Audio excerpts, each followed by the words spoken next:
Hey everyone, how's it going? Welcome to the Know Your Gear podcast episode 256. And welcome. Another week went by. Today is April 1st. I thought about doing something today. I thought about it. And then, whatever. I decided not to. But I do have some funny stuff to talk about, so at least we'll get a couple of laughs through the show. And of course, lots of guitar information to talk about as well. If you're new to the show and you want to get a question directed towards me or a subject, please put the question marks at the beginning of what you're typing so I know it's at me and not each other. Also, if you're a channel member, I'll see your icon. And of course, there's super chats, and I try to get to as many of all those things as possible each week. And if you're watching the rebroadcast, I'll timestamp all the subjects that came up that were interesting and worth talking about. And of course, usually the title of the show is whatever we talked about the longest. And there you go. That's welcome. So today, what do we have today? I have a bunch of stuff today. And of course, I already got some early questions and things to jump into, and I'm just going to jump right into stuff. And let's do it. First, let me do a couple things. I want to thank, something happened. So I thought I'll share this little quick story with you. Something happened this week, and I was very excited about it. I had not one, but two companies reach out and talk to me about sponsoring the podcast. And I let them know that it's sponsored by patrons. It's a patron sponsored podcast, and it always has been. And, they didn't throw like any crazy numbers at me or anything, but I'd like to say it was really nice talking to them and saying like, no, I think what we have here is special and I don't want to mess with it. And one of the companies, neither one of them had a problem, but one of them was really cool. And they basically said like, that is the coolest thing. Cause they did some research. They didn't know that. And then they watched a couple episodes and then they contacted me back and said, that's the coolest thing ever. I go, well, that's just so cool.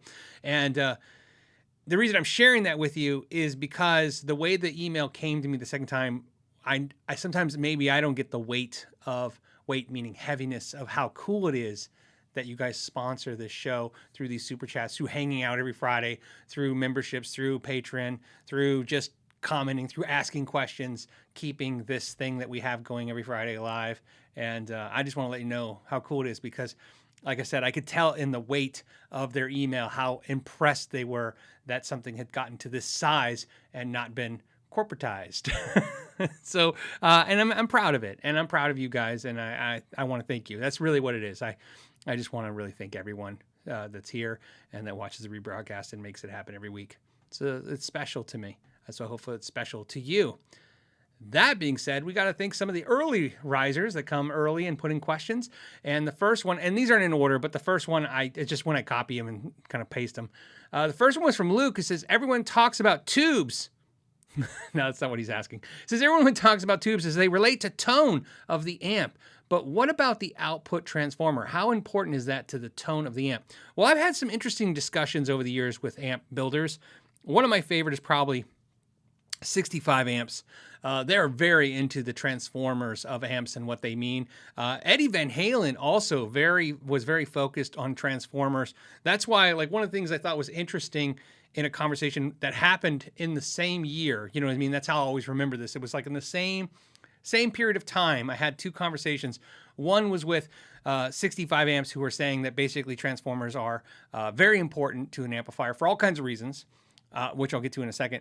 But also, that's why they want all their cabinets at 16 ohms, right? So every 65 amp, whether it's 212, 412, or 112, was 16 ohms. And they explained it, in some jargon and stuff. And then at the time, that was the year I got to be at an Eddie Van Halen meet and greet party for the EVH amps. And at that time, obviously was not only there talking about them, but there was people from EVH talking about the amps. And they were explaining that Eddie likes all the cabinets to be 16 ohms. The 112, that's how it is to this day. EVH amps are the 112, the 212, and the 412 are all 16 ohms.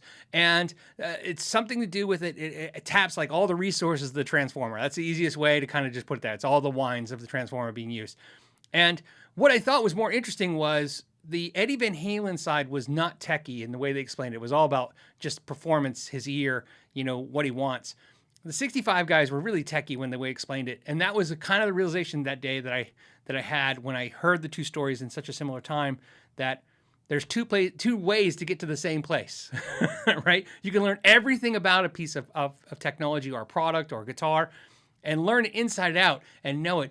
Or you can just use it and interact with it. And it was really interesting how two different people can get to the same place using two different fundamental concepts of working with that piece of gear.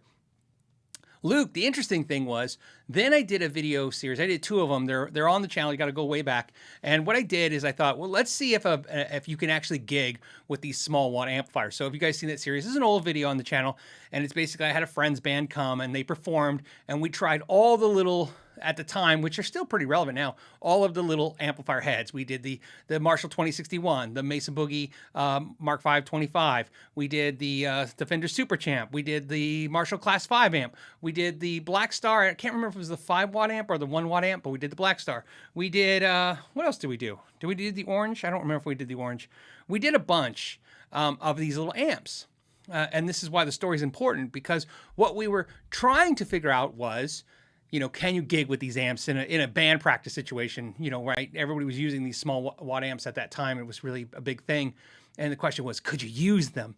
And, you know, and what feedback would they get? Feedback, not feedback from the amp, but feedback from the musicians. And we did all of them. And here's what was interesting that we didn't know we were going to learn that day.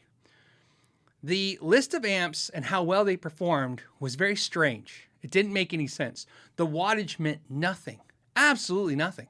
Some 5 watt amps were louder than 25 watt amps. Some 10 watt amps were louder than 30 watt amps. Some 30 watt amps were not as loud as 5 watt amps, right? It was just all over the place. And we were like, that's really strange. And then we were like, well, that's, you know, just the type of the company, you know, the quality. But then we kind of dived into it a little bit more. And this is what's sad. We didn't make a video because this is kind of too early on in the YouTube world for me to know to make a video about the follow-ups to stuff. But in fact, right now, Jeff said, great video, that 2061 killed it. Well, this is what's interesting, Jeff, about that 2061. We agreed. It was the loudest amp there at, you know, 20 watts. And it wasn't even really 20. It was like technically 18 watts. And here's what we learned. The output transformers.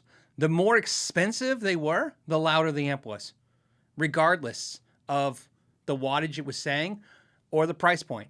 If the company used a more expensive output transformer in the amp, that amp performed, it was louder. It was perceivably more, it came through the mix more, it perceivably was louder to us in the room, to the point where like that seemed to be like the holy grail, if you could ever say anything from now on about an amplifier and why, you know, why it's, you know, louder than another amplifier.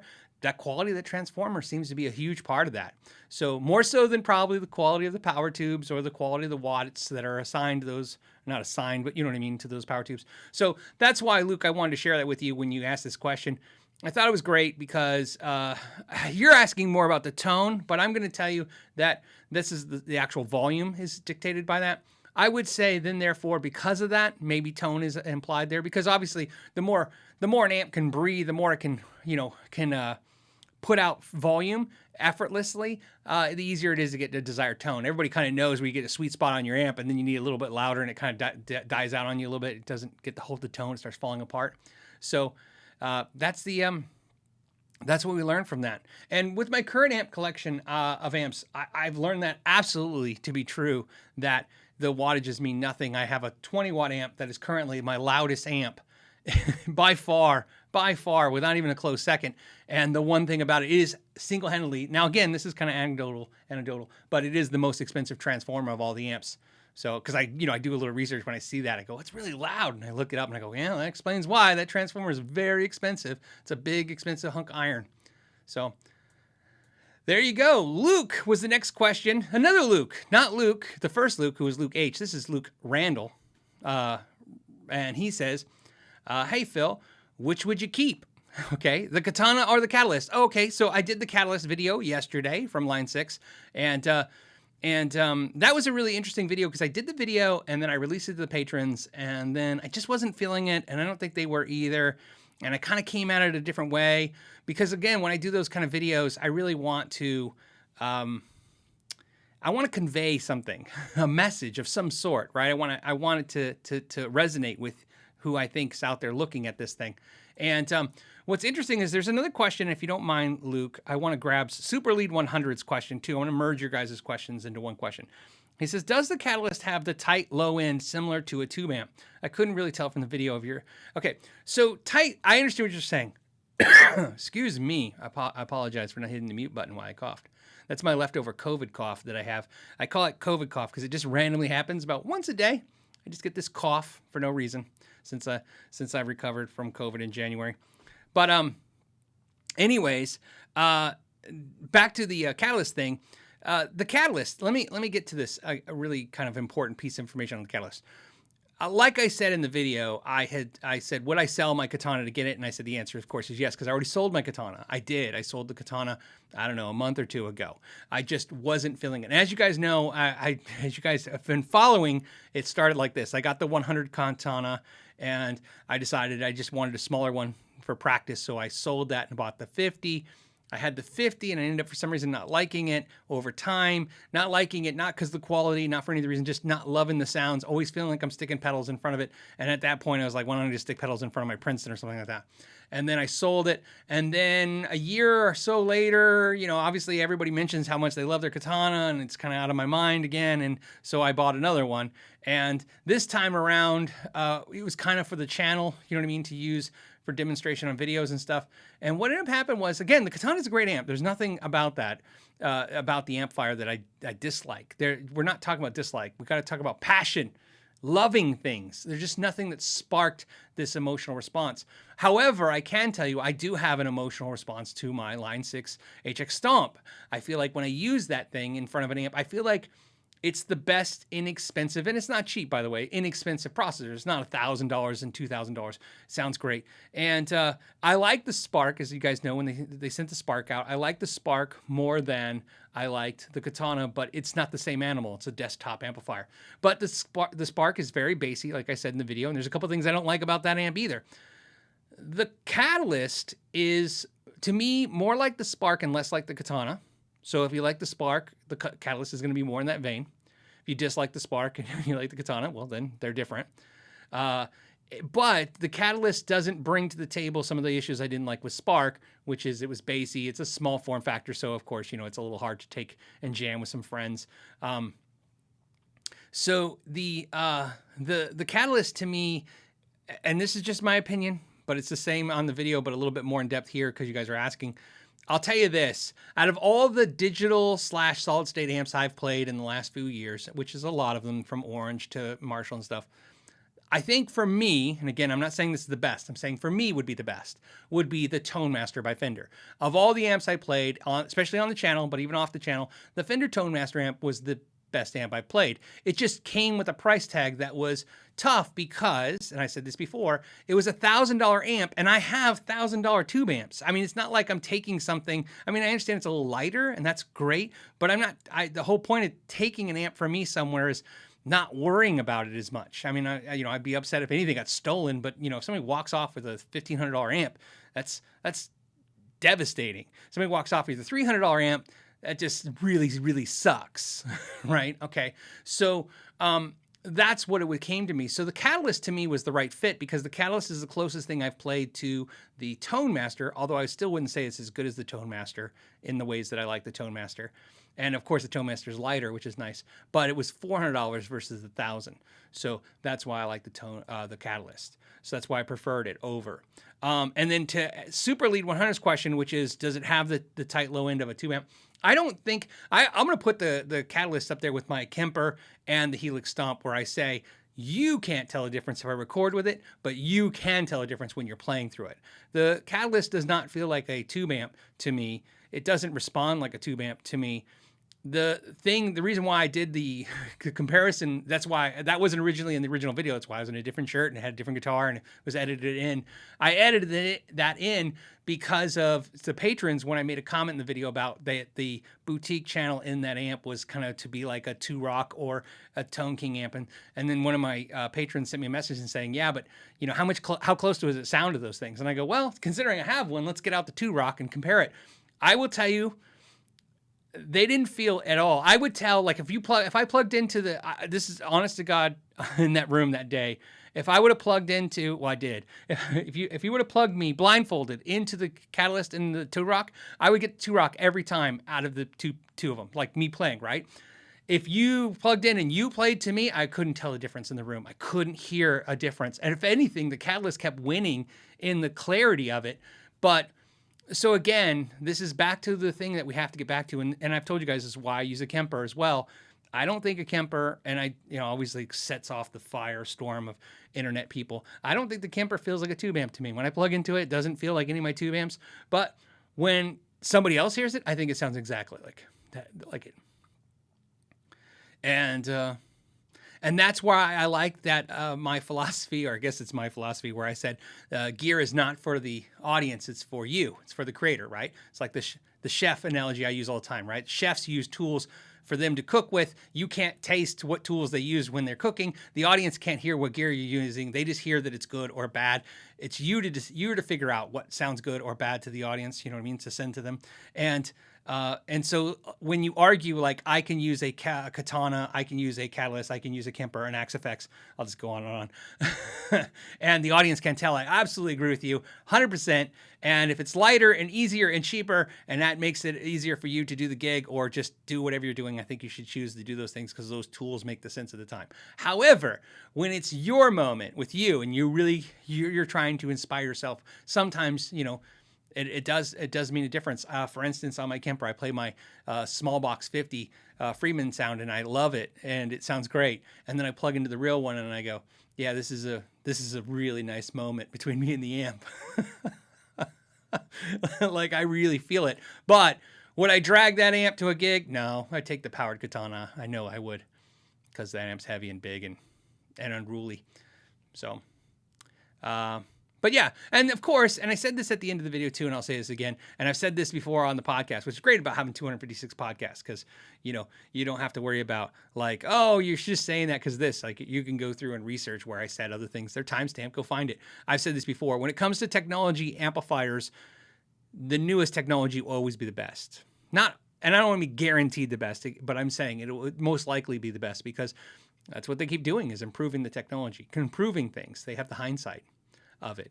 Trust me, the Katana guys had the hindsight of years of Line 6 amps, years of Fender and Viper amps to build their platform. Of course, plus besides all the Cube stuff they did, Line 6 has the hindsight of what Katana did, plus, like I said, what their Helix does.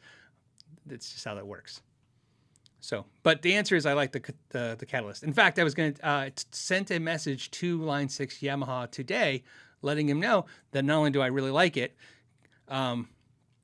but what videos I plan to be using it in this month and next month, because it's on the roster to be in some other videos. All right. What else? We have Michael Rosa, who's a member, says, how long did you play guitar before you became confident in your playing? Michael, unfortunately, I started playing guitar at like 16, which means I was confident like 3 lessons after. I was too stupid not to know any better. I probably, and I can't tell you for sure, but here's what I do know. I started playing guitar at 16. Maybe it would have been late 15, age 15, early 16. It depends. I think because my birthday is over the summer. So I think I recall playing guitar and then so I guess it was 15 because I was playing guitar and then that summer I had a 16th birthday. That would make sense. So I started playing guitar at 15. What I can tell you is before I was 17, I was in a band playing in front of people with no business to do that, because you just did that back then. Somebody, and how it worked, for a lot of us watching is somebody's like, oh, you play an instrument? If you're my age, you gotta understand, it's different ages bring different things, and those age blocks are only 5-year gaps. So you could be 5 years older and 5 years younger, and the world's a different world for you. In my world, rap music had taken over huge. Like, it was huge, okay? I've said this before. I started high school with, like, Motley Crue's Dr. Feelgood was the #1 album. And before I even left high school, Nirvana and grunge had been dominated in the rock genre, right? But in the music aspect, rap and pop music had dominated massively. So in my school, which was pretty big, I think... I feel bad I don't know the number. It could be 15. Please forgive me if I don't know the exact number. I know it's probably either, I went to high school and there was either 1,500 kids or 3,000 kids. I know it was like 1,500 kids. It could have been 3,000, but let's say 1,500 kids. In a school of 1,500 kids in my high school, there's probably 11 guitar players rounding up total. I mean, just people weren't playing rock music at that time. So the reason I say that is, so if you're a musician, you got sought out fast. Somebody's like, you play guitar, you play bass, you play anything. We need to start a band. And so before, I would have been playing guitar for probably a good year. I was in a band and performing in front of people. Badly, by the way. Thank God they don't have cell phones back then and stuff to take. The footage would be just horrible. Like it would be me staring at the other guy, looking at the chord changes, and then showing him like this, and he'd be like, and I'd be like, oh, okay, and then we'd play that, and then he'd like nod at me, and then I'd do my thing, and right. with our, and then we would do that thing that you would do that's horrible, where you would probably we learned like 2 cover songs and maybe 2 original songs, but then play for 3 hours, and the rest of it would just be like, what do you know? And they're like, I know this riff, and then you'd play that until you couldn't play it anymore, and then you'd stop and go, you didn't play the other thing. So, yeah, there you go. So to answer your question, when did I feel confident enough to start playing? It was, I was too young to know any better. So I was confident before I was able, by all means. And then that's also why I switched to bass at some point, because, you can switch to bass. All the good bands needed bass players and not guitar players. In fact, I think I've told this story before, but I'll tell it. It's 5 seconds and fast. I was in a battle of the bands thing, and I played, and our band did really well. We made it to the semifinals, right? And the band that beat us that night, instead of having that attitude of like, they sucked, I can't believe, I was enamored by them. I just thought they were the greatest band ever. And I was like, of course they won. They were the newer sound, and I just really liked it. And then I couldn't tell you again, as time goes by, if it was a week or a month, but what happened was I went into a music store, and there was an ad, and it was that band needed a bass player. And I was like, okay. So I literally went and sold my guitar and amp and bought a bass. I didn't have a bass amp. I had a small PA, and I went to a band practice, or auditions. I auditioned with my bass and a small PA, and I joined the band. They were like, "You're in." I was like, "Woohoo!" And I go, "I'm a bass player now." That's how I become a bass player. The way most people become bass players. What's the joke? Why does every bass player miss their second lesson? Because they're on their way to their first gig. There, a little bass humor for the bass players. Guitar players always talk about how they suck, but they're always working. All right, we need another question. Let's go to the next one, which is going to be Andy, who's a member, who says, Phil, are you planning on acquiring a G&L Doheny anytime in the foreseeable future? I wanted a Doheny, which is their Jazzmaster style guitar. I wanted one so bad. It was, as you guys know, I still have my G&L ASAT. I love it. It's a work of art. The Doheny thing got filled when I got, do I have it? Oh, it's right here. It's just off. I can tilt a little bit. This thing. This is my Valiant Jupiter. I absolutely love that. And so the problem is the Doheny, the only advantage the Doheny would have is it has a tremolo, and this doesn't, which I'm okay with either way. So in other words, that has been filled. That position has been filled, unfortunately. Andy, I don't plan to fill that position anytime soon. I would really love, though, if I had magical powers to make companies send products to the channel so we could put videos out. One of the videos I would desperately love to make from G&L is the Doheny tribute. I really think that's a great guitar, and it's like $6.99. It's made in Indonesia. Looks like a really quality guitar. I'd love to have one and just do a video of it, send it back to them, whatever. But they're, I don't know. Like I said, we've talked about this G&L. I need to reach out to them again and see what happens. Hold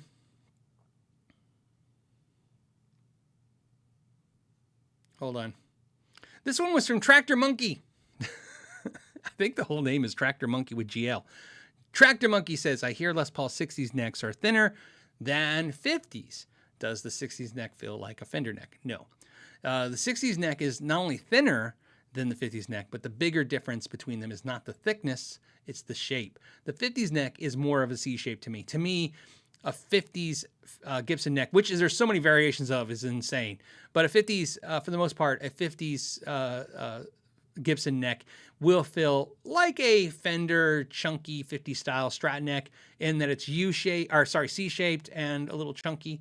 And again, I'm trying to explain to someone who obviously doesn't have reference to that, where to me, the 60s neck is going to be super thin, but also flat. And so it won't have that big, curve right here. It'll be kind of flattened out for your thumb to go behind. Some players love that. Some players hate that. I think when I think of modern playing guitars like Ibanez's and some of the Charvels, definitely some of the newer SLS Schecters, maybe even the Kiesels, a lot of the new modern shredder style guitars always feel reminiscent to me what the 60s neck is on the Gibson. It's like that was probably the going template to make it thin and flat. And then, of course, Ibanez and companies like that, let's make it thinner. Let's make it even thinner.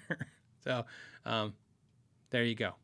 That's why you kind of have to put your hands on them.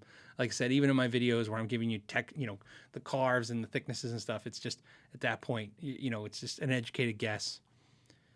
So personally, if it helps, I don't know why, but I feel like Epiphone is another thing where Epiphone kills. I think their neck carves and neck shapes are way better than Gibson. One thing they don't seem to do a lot of is they don't seem to copy the Gibson necks as much. They seem to do their own kind of necks, in my opinion, and they're better. So that's what I would check out. Unless you're looking for something collectible. Like I said, everybody's going to have a different opinion on this, and I appreciate opinions. That's why I like to give you mine as well, but I appreciate others as well. Gibsons to me are about collecting. I buy Gibsons because they're collectible, and if I'm going to buy a guitar that is going to be worth more than what I paid for it versus buy a guitar that I can lose money on one day, I'll do that if it's not my main guitar or something. So I tend to buy Gibsons over Epiphones, but only for the purpose of the fact that a Gibson goes up in value, where the Epiphones, they go up in value. Everything goes up in value because of inflation. You know what I mean? As the new prices go up, the used prices come up, but not in the same way Gibsons do. So it's just about getting a return on your investment. And then that ties into a question and I don't have the question, but I remember seeing it. Somebody was asking me about getting a Strat, and they were talking about Strat style guitars like Sires and all that stuff. And they basically, I thought I grabbed it and copy pasted it. Let's see. I didn't, apparently. I apologize. I did. It came from J Carr. J Carr says, "Hey, Phil, I really want a Strat type guitar, but the S7, which is the Sire 7, the made in Mexico, USA Silver Sky, or the SE, is there a good reason besides resale value to buy one of the No. Look, again, it's just my opinion. I buy USA-made Fenders, USA-made Gibsons, and guitars like that for literally the collectability value of it at that point. That's the main reason I'm buying those guitars. As someone who worked on so many guitars for so long, when somebody argues, because it's out there, because it's constantly, no matter what you do, there's still going to be a point to argue. Somebody's going to argue like, oh man, I don't care what you say, Phil, my American Strat is so much better than my Mexican Strat. I'm not disagreeing with those statements. I don't disagree with anyone who says that I think the Gibson's better than the Epiphone, or the Fender American is better than the Squire or whatever. They are a little bit, a little bit. And sometimes not at all. But in most cases, I would say 9 out of 10, I'd say they are better. But it's a little bit. And again, I think there was a time where we used to have to actually think like that. Like, you have to buy these expensive guitars to get quality. I mean, that guitar I reviewed a couple weeks ago, it was disgustingly good. And I mean that. It was disgustingly good. The frets, the way they did the frets, the same way that Yamaha did them, same way that think of this. Where's my Framus? There it is. This Framus guitar behind me, which was insane, a guitar. That has the same fretwork. I was when I did the demonstration on the Yamaha guitar, this guitar, I'm pointing the Yamaha guitar behind me. In that video, you'll see where I used a tool and I was showing you guys how they do their fretwork. I learned that I'd never seen that before until I was in the Framus factory in Germany, and Framus walked me through how they were doing their frets. And then you see there's a video out there of me doing some frets too and learning it. And that's when I saw them do it. I never seen anybody do it that way before. And then now I see it on the Yamaha guys and I see it on the ERT guys. But I can tell you right now, whatever you think about import guitars, that ERT guitar's frets was just way too good. Way too good. I would imagine it's going to be tricky to keep that quality up at those price points for very long once they start selling. Right now, I think they're just doing it because they know, somebody like me will say something like that and you guys will buy them. But over time, when they start having to move them faster and faster, it's going to be hard to hit that quality line. As the famous guys once said, those are fast guitars. Ours are slow guitars. In other words, we can take time and make them perfect. Eventually, if they make a lot of guitars, they can't make them perfect. They got to move them too fast. So, Unfreaking Believable says, my famous guitar refuses to have fret sprout. Absolutely. I've never seen anything like that. I've said this before. I've been asked 1,000 times on the show, walk into an In-N-Out Burger. What's the best guitars you've ever seen? I will tell you this, the same thing. The best guitars I've ever seen is the same as the best factory I've ever seen. It's the Framus one. It's a next level stuff. However, that doesn't mean it's the best guitar. I'm just talking about quality, because sometimes, unfortunately, quality doesn't equate to the mojo aspect, the desire aspect. But man, good stuff. I thought there was another one. This one was from Adrian, and this is the last early riser one. It says, Phil, apparently the world record for playing guitar pedals simultaneously has recently been broken and stands at 145. How about a spectacular KYG world record attempt? Imagine the noise. I saw that, and I thought I'd grab it because, one, it was one of the first ones. And hold on a second. As I go off key, I'm looking. I got it somewhere. Okay, so I have this Guinness Book of World Record thing. This official, a participant. I have a couple of these. Isn't it funny? It's weird. I'm happy to have them, but here's what it says. It says that it says the world record for the largest pedal board that was used. I don't know if they were all simultaneous. Is that what it is? Oh, so they did it simultaneously? What's the point of that? They could have done it simultaneously. I don't know if they did it simultaneously where they turned them all on. It was 319 pedals. It was Sweetwater that did that. So I wonder if the difference between the 145 and the 319 is they turned them all on simultaneously. These were all working and they used every single one of them. I just don't know if they turned them all at once. They probably did. So, to answer your question, I'm not going to do that. I got a participant thing in this. I got two of these. I got one from Sweetwater. Well, this came from Guinness, but for participating in that, which I did very little to nothing in that event. But I appreciate they were kind enough. Natalie at Sweetwater was kind enough to make sure I got one of those participation. It's like I got a participation trophy. Like, you were there. You saw something. But I also got one for the world record, the largest rock band playing music. And because it was part of that. And what's funny was that was supposed to be broken the following year, but the following year was COVID. So they haven't broke it yet. So I still got that. I got that. Whatever else goes wrong or right today, I got that. I participated in world records, whatever that means. I'm not even doing it right. This is the worst part. I have the etiquette, the world record etiquette. I don't know if you guys know if you're part of a world record in any way. There's world record etiquette, and I'm already violating it right now. I'm not allowed to say world record. You're only allowed to say Guinness World Records, right? You have to say, like, there's terminology that they send you, and it's like, you must say, like, you can't say, like, I was part of a world record. You got to say, I was part of the Guinness Book of World Records event. Like, there's all this, like, etiquette that you're supposed to do that I've forgot. But when I did talk about this stuff in a video, I did say it all correctly because I had to read all their stuff. So if you ever decide to get a world record or be part of one, just keep in mind there's rules and like how you got to talk and what you can print and what you can say and how you can say it.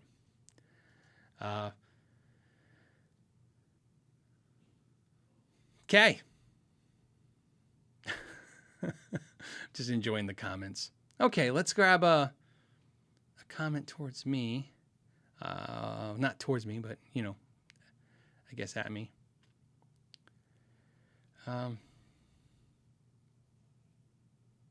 Smiley420 says, hey, Phil, what's your email so we can do a shirt swap? I thought I'd grab that one because I'm doing a shirt swap today. Today's shirt swap is Grumpy Mike Guitar, which now I'm going to say it right for the first time because I'm reading it. Look, it's even got his face on there. He's got a little YouTube medallion. I should just look at the shirt right there. Little YouTube medallion. If you guys don't know Grumpy Mike Guitar's channel, Glenn sent me an orange Amps shirt as well. And I'll have to wear that. When I got it, I was like, is this... I didn't know it was from Glenn. I was like, oh, is this from Orange Amps? Why would they send me a shirt? And then Glenn, I think Grumpy Mike, I don't think you had a little card in your envelope, but Glenn did, and I put it on my wife's desk to make you a shirt and send it to you, Glenn. So look for that. I will tell you this, it's taking a little time. It's not her fault, it's my fault. I have a new shirt that I want, and it's for me kind of thing. It's like, you know, I want it for me. And so she said, okay, well, when I'm finished it, I'll send it to these guys.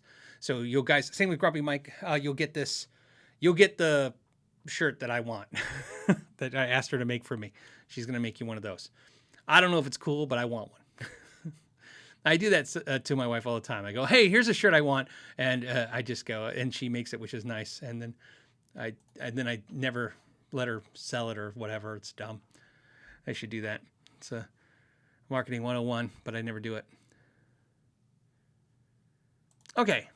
Let's hit the next question. Actually, I want to hit this. First thing I just want to say is Litvey. Hey, Litvey.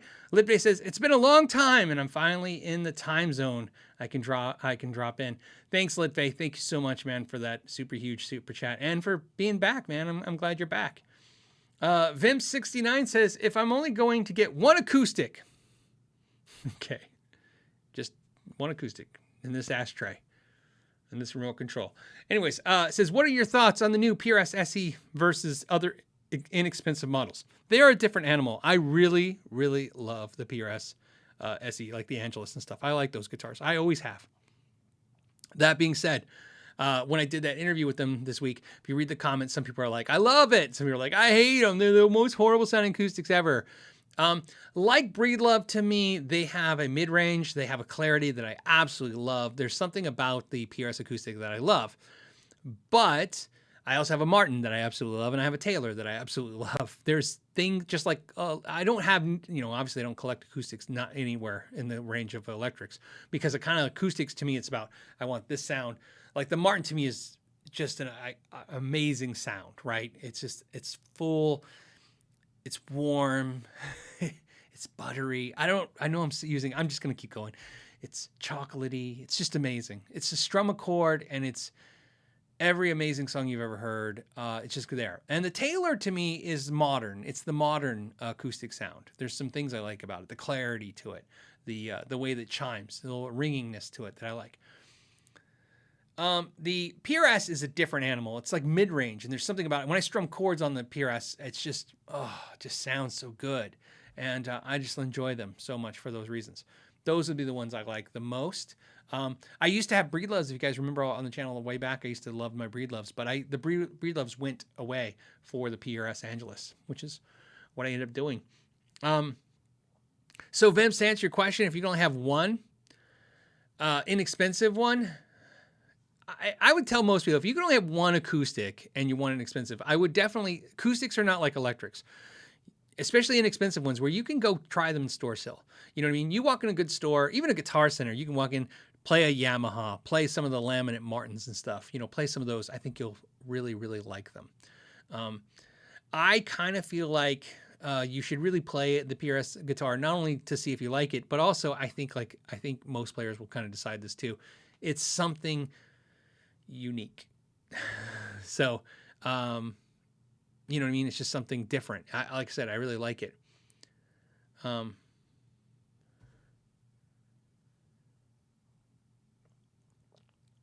Yeah, so somebody's saying, From Seed is saying, to Shatter, saying, Taylor and Breedlove for mid-range. I agree. They got the mids. I like, whenever we talk about one acoustic, I think it's about just getting a good dreadnought, you know, just get a good acoustic. You can get an Orangewood, you can get Yamaha's another one I like. I'm trying to think of another one I like. Obviously, Arts and Luthery or Siegel, you know what I mean? The Godin brands. God, really good stuff. Made in Canada, and the prices are just really good. Vim says, does that mean I need to buy 3 acoustic guitars? No. I think you need one. But you know what it is? Go to a store, try acoustics, and don't look at prices. Not something I would ever recommend to electric guitar players, right? Acoustics are just about strumming them. And then and playing them. And here's why I say don't look at prices. Go into a store, okay? Try some acoustics, okay? And then once you find one you like, it's an anatomy thing. It's not like an electric guitar. It's a little different. Okay. Which means now you can go, okay, well, this guitar is out of my price range, but what is it? Oh, it's a solid top and it's this kind of wood and it's this. Well, now find a brand that has those specs in your price range. Give that a try. Like I said, now you know what you like. There's certain things I like. For instance, my Taylor and my Martin have no finish on them to speak of, right? They're very loud. My PRS has a clear coat finish. It's polyurethane, so it dampens the sound a lot, chokes it down, and that's what I like. I like that sound sometimes too. Casey says Alvarez Yuri. Yeah, Yuri's expensive though, but yeah, great guitars, made in Japan, fantastic. Look. Try this one. That's what it said. You can go crazy with these things. I could easily own as many acoustics as I do electrics. But I found that when I tried to buy a lot of acoustics, which I've done, and once you get a collection of them, you find it's just like electrics. You just end up playing 2 or 3 of them all the time, and then a lot of them end up becoming wall art that just become interchanged here and there. And acoustics are a little different, unless you really like looking at acoustics. Okay. Whoops.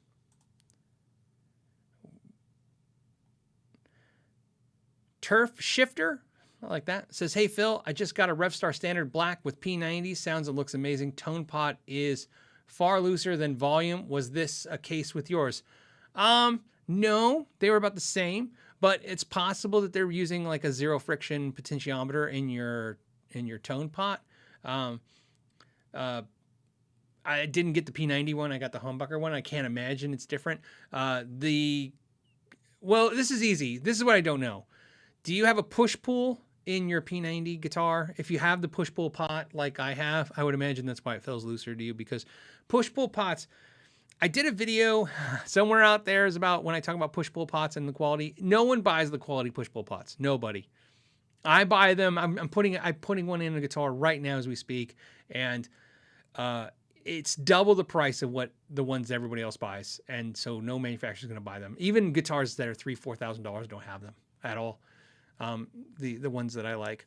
But there's nothing wrong with the cheaper ones. They just, like you said, they just feel a little loose. And then also they kind of feel wobbly because when you just when you pop it up, the shaft kind of wiggles in there and stuff.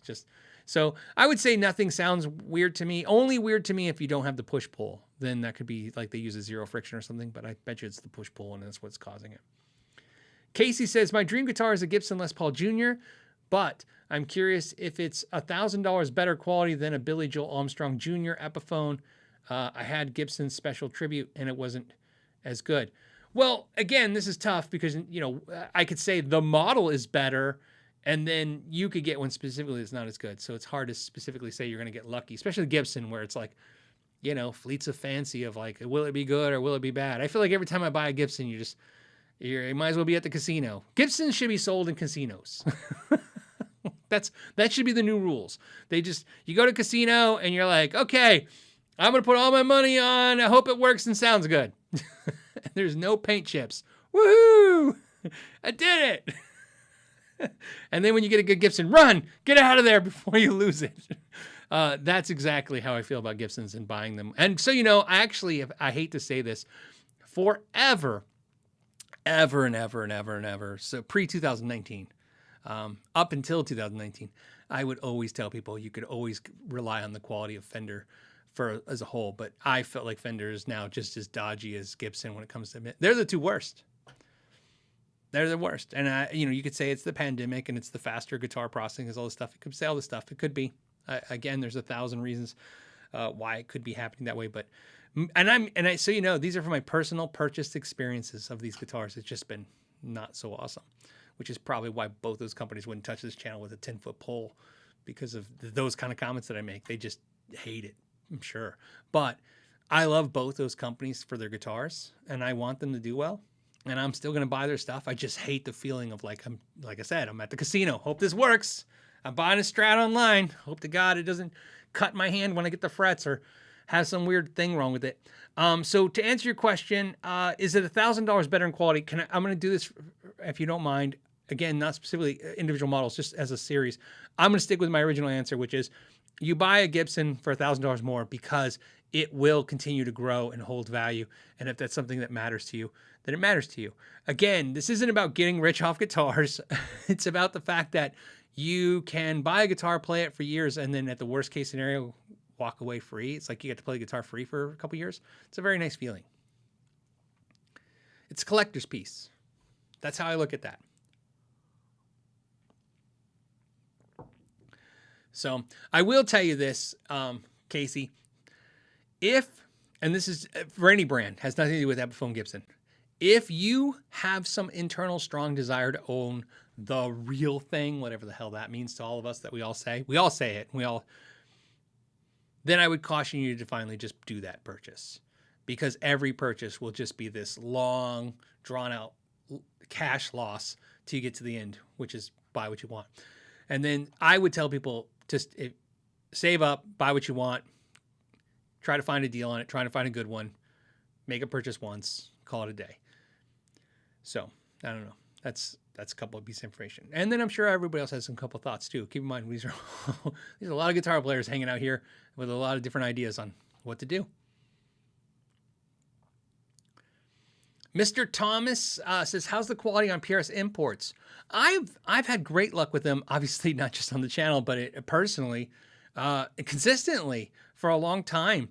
Of course, I've talked about this. I announced it, and PRS had no problem with me announcing this, by the way. During the middle of the pandemic, when everything was locked down, PRS forego their quality assurance on the imports. In other words, imports were done in Cort Tech, sent to Maryland, where normally they go through a whole rigorous kind of like checking process. Instead, they sent them straight to the dealers and then gave the dealers a discount to do the process. So I always say that, like, you know, who knows if that ever got done, if the dealers just pocketed the money and just like, here's your SE, have good luck, right? Or if they actually took the time to do that. I don't know. I just don't know. I've heard no stories either way. But that being said, there always could be that exception. But as a whole, I've had great luck. Like I said, Schecter's a good company I've had a lot of great luck with. Could you find somebody who's had a bad luck? Absolutely. But when I could tell you, like, when you go online, you look at like Sweetwater, Guitar Center, and you look at the reviews, a lot of times what I personally experience lines up with a lot of the reviews, you know, right? 300 reviews, 250 or 5 stars, 25 or 4 stars, 3 or 1 star, things like that seem to be normal. So it seems to be pretty good. Keep in mind, when I talk about PRS imports, and this is important for me, it's has nothing to do with Paul Reed Smith.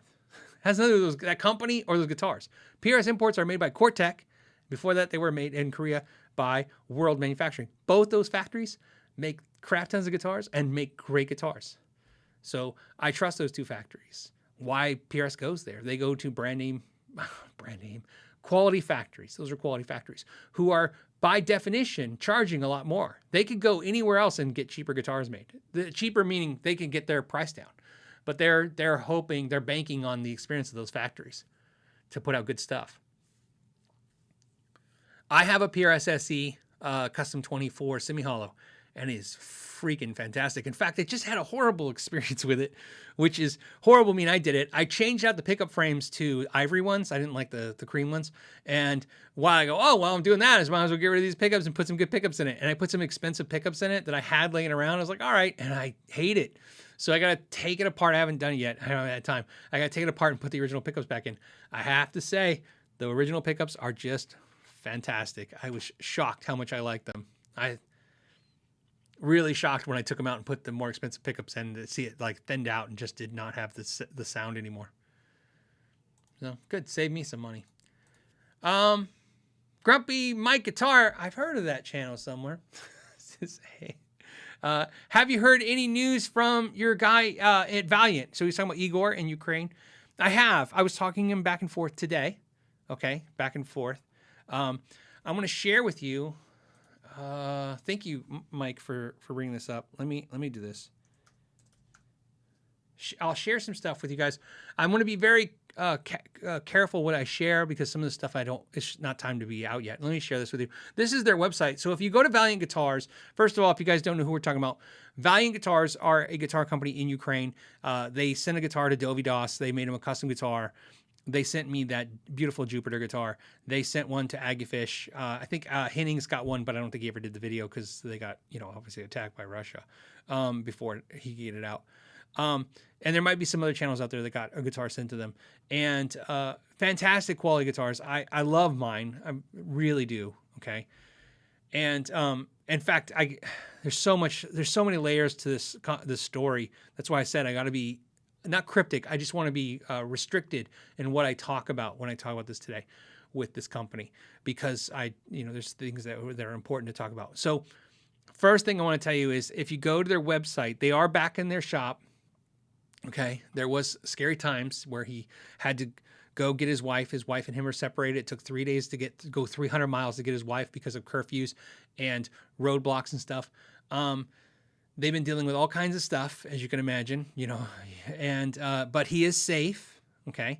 And believe it or not, they're trying to keep things going. But more importantly, they're trying to raise some money, not for them.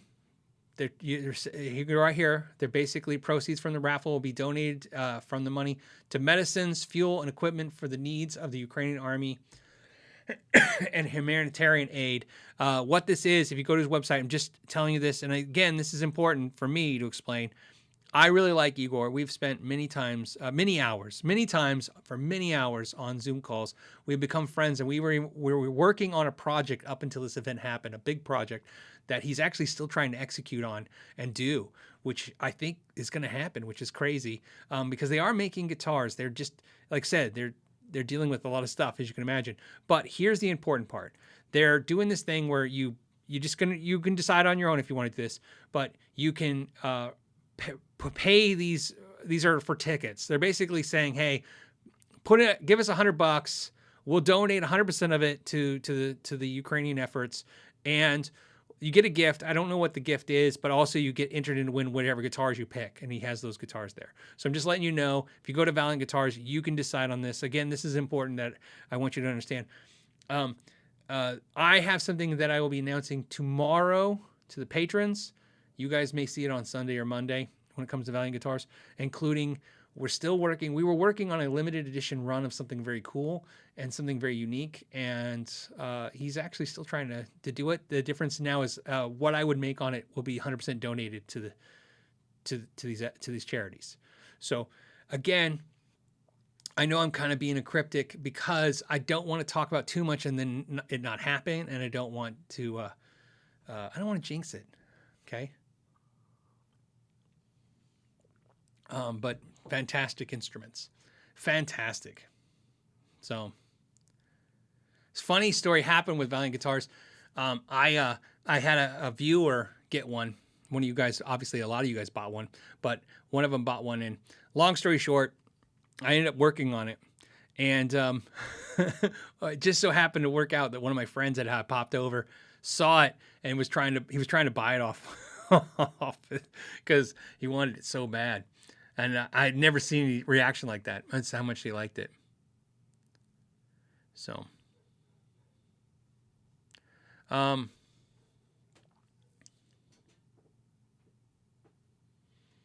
okay. And since we're talking about this, CS says, "Hey Phil, will you open more spots on to purchase the top patron packages?" Yeah. I mean, the answer is yeah. I don't know. Yeah, I don't know is what I really meant to say. Yeah, I don't know. I haven't looked at it in a couple of days. I will look at it. There should be lots of spots in other categories. I just try to make sure. I got to make sure that we're all on the same page, my wife and I and everybody, that we can take care of stuff when we open those stuff up for that. Ninja Warrior says, "Hey Phil, long time weekly listener and subscriber. Thanks for the thanks for cultivating my favorite internet community, and have a beer on me." I will. Thank you. I will do that because you said I wasn't going to do it at all before, and now I will. Jeff Harper says, "Hey Phil, I'm looking at amps to upgrade to. My choices are the 65 Deluxe Reverb, Tonemaster, okay, Blues Junior." There was no comma, so it's the 65 Deluxe Reverb Tonemaster. Okay, that's one amp. Blues Junior or Hotrod Deluxe. Being loud is not an issue for me, and I'll be playing at home. That's a tough one for me. I really like the Tonemaster, but I wouldn't. I'll tell you what I would pick in that order. I would pick the Blues Deluxe, and then the Blues Junior, and then the Tonemaster. By the way, we talked about the prices on those things going skyrocketing. If you go on Reverb or check your local Craigslist, that is not represented in the resale value. The Hotrod Deluxe might be going for $1,000, but I can find it in a second. It feel like for $500. That's half, which 500 would be a lot for used, but not now. So Blues Juniors actually were going more. I could find Blues Juniors going for more used than Hot Rods, probably because people need less volume. But Jeff said he doesn't need the volume. So, or doesn't care about volume. So Hotrod Deluxe is a great amp. Man, it's a beautiful tone, beautiful pedal platform. I'd pick it over the Tonemaster if it was me. Because, like I said, the Tonemaster does have its shortcomings. It's just like I said, that's the problem I have with it being $1,000. It's a beautiful amplifier, like I said. I think it's the best of all the digital amplifiers on the market for my needs. However, at its price point, to have any shortcomings sucks. Where the Line 6 and the Katana and all this stuff, the things I don't like about those things, well, they're also very affordable, comparatively speaking. So that's why I don't own the Tonemaster. Like I said, I bought mine for $7 and change, and I didn't end up keeping it for that reason. It was just a lot of money for something that I thought wasn't $800 cool. It just isn't. It either needs more features, needs more things, or needs the price to come down. Or, like I said, I don't know. I really want to try their not the Deluxe Reverb. What's the other one? Super Reverb. I heard that one's good with the 410s. Derek says, happy Friday. Is it all right to leave power running on my pedal board for hours, 8+ at a time, or should I diligently turn it off when not in use? Thanks for the channel, Phil. You are a Sherpa on my guitar journey. Okay, a couple things about your pedal board. First, I don't know what power supply you're running, so they could get warm, and if it's a cheaper power supply, it could get dangerous because sometimes they're not even UL rated. It's a dodgy industry, man. I don't know if I trust a lot of stuff. I mean, if you have a one spot, I trust one spots. If you have Voodoo Labs, chokes, that's what I use. The CIOKS thing, whatever, chucks, they're fantastic too. You may want to leave that on, but here's what I will tell you. You're saying the pedal board is on, maybe not the pedals, but one thing about pedals you have to worry about is the new ones that have LED lights are fine because those LED lights will last, forever. But the old ones, if you leave a light on those light bulbs on those older pedals, those bulbs will burn up and good luck. That's a pain in the ass finding that bulb, putting it in nowadays. Getting to it sometimes is a pain in the ass. So it's not worth the time is what I'm trying to say. I'm not saying it's difficult. Somebody's going to go, I don't know, Phil, it's not that hard. I didn't say it's hard, right? Difficult to me is usually not about how hard something is. It's how long it takes. To me, if it takes 50 minutes to do something that doesn't take a whole lot of effort to do, sucks because that's 50 minutes gone in a whole hour. So I would turn your power supply off. What I do is I try to remember to turn my power supply off. That's what I'll tell you. Just do it when you can think of it. I always turn my power supply off whenever I think of it. Sometimes I'll come back and I'll go like a day or two later and it's still on. And I go, that happened. But I consciously try to do it. What I do, and I think a lot of players will do, if you have a room, especially any kind of designated room or designated corner, I try to put everything on something where I can mass turn it off, hit one switch and kill everything. I purposely in this room have all the amps on one power switch. So I turn them off, and then everything else like lights and mixers and all that stuff here, it's all off, turn off. So there you go. But yeah. Plus, keep this in mind. You never know when a company's going to do a recall and tell you, hey, this thing's burning houses down. So keep that in mind too.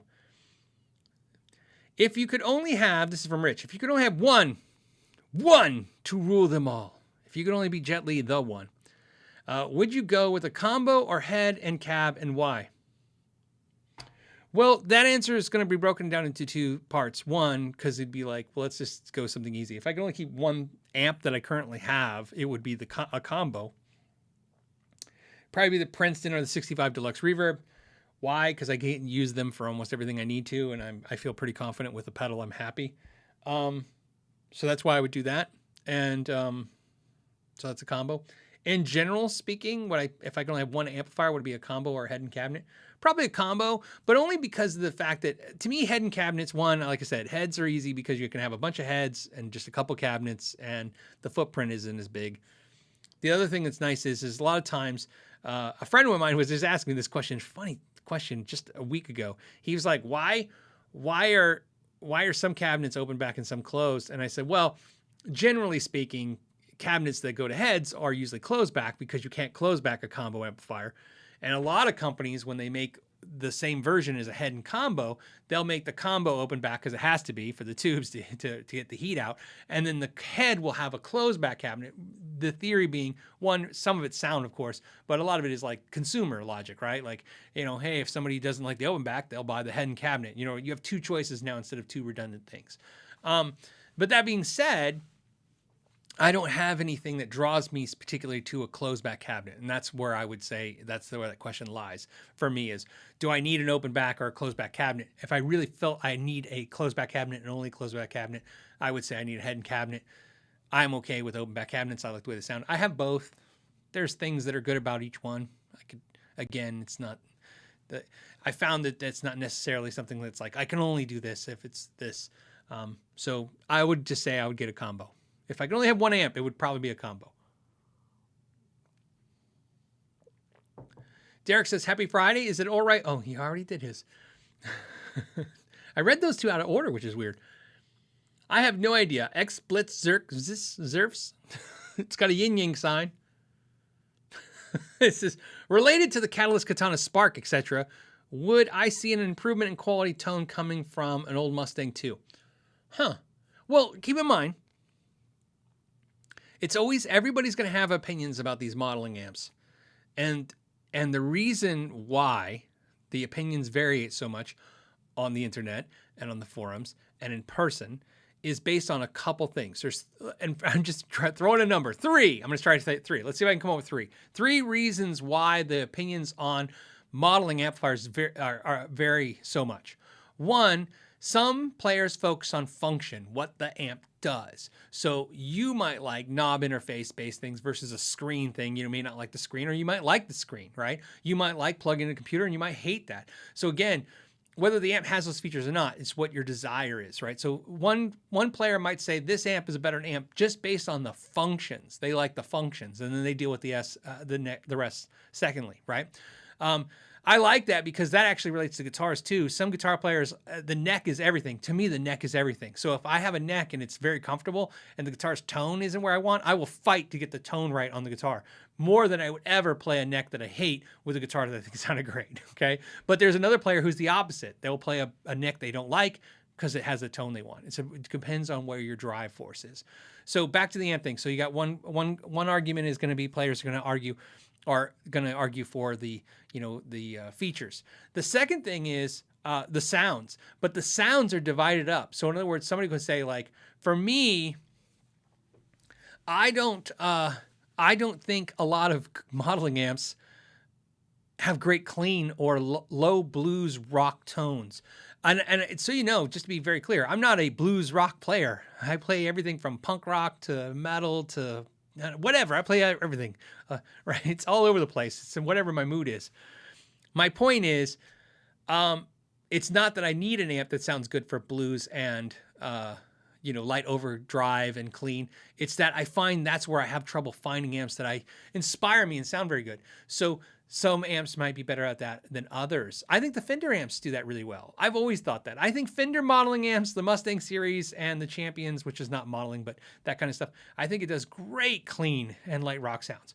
And then they do horrible high gain sounds. And then I think, I thought the Viper series did high gain sounds really good, right? I'm just referencing and stuff. So again, it's all going to be different that way. So that's the second reason why people are arguing why one's better than the other one. And the last, of course, is just brand loyalty. See, I did 3. And how that feels too. Some people just inherently think one brand is cheap and one brand is good. And by the way, I know this is true. I'm not guessing because the brands bank on this. There's a reason why. Look, you think of Fender and Marshall, they're like, you think they one day went, Man, I wish we made cheap modeling amps like everybody else. All we have is just all the iconic amps that everyone's ever always wanted, always in every rock album and blues album ever in history. No, they were like, they were like, no, we have a brand. People trust and like our brand, and why shouldn't we make the same thing a competitor makes, and people will brand loyalty buy it over the competitor? Absolutely. I know this, one, because I say it. Two, because in a store, I watched it happen, right? I watched people day after day. I watched it. Fender has always been my favorite this way. And I'm just as dumb as guilty as the person I'm going to make fun of. I'm going to make fun of that person, and it's me too. I've watched people plug into a Blackstar and go, man, this sounds fantastic. And I go, yeah. And they go, I've never heard of Blackstar. And I go, yeah, it's a new company. It's good. They're like, I really like it, man. And then they'd plug in the Fender and they go, yeah, this one's not as inspiring, but I really like Fenders. I'm like, yeah, Fender's good. And they're like, yeah, but I mean, I'm going to take the Fender. And I go, really? And they go, well, you know, I think the Fender didn't suck that bad, right? It's just branding. It's powerful. It's just, you know, do you want to, at the end of the day, do you want to own this brand you never heard of until you walked into a store? Or do you want to own the thing that you always wanted to own? There's a little bit of that in this equation. So there's that. And that's why that's why Katana did so well. Man, Boss Roland, incredible, right? So there you go. Hold on. Okay. My dog is freaking out. Okay. I know it's on a tangent about modeling amps. And the question. Oh, and so to wrap up, that's why I think the part of this question that I just want to make sure I didn't leave hanging is where I think you're going with this is also with the old Mustangs. Look, all the old technology amps are still good. You could still get those. I can grab a Mustang 2 right now, get good sounds out of it, and be totally happy. Totally. The point, don't confuse this.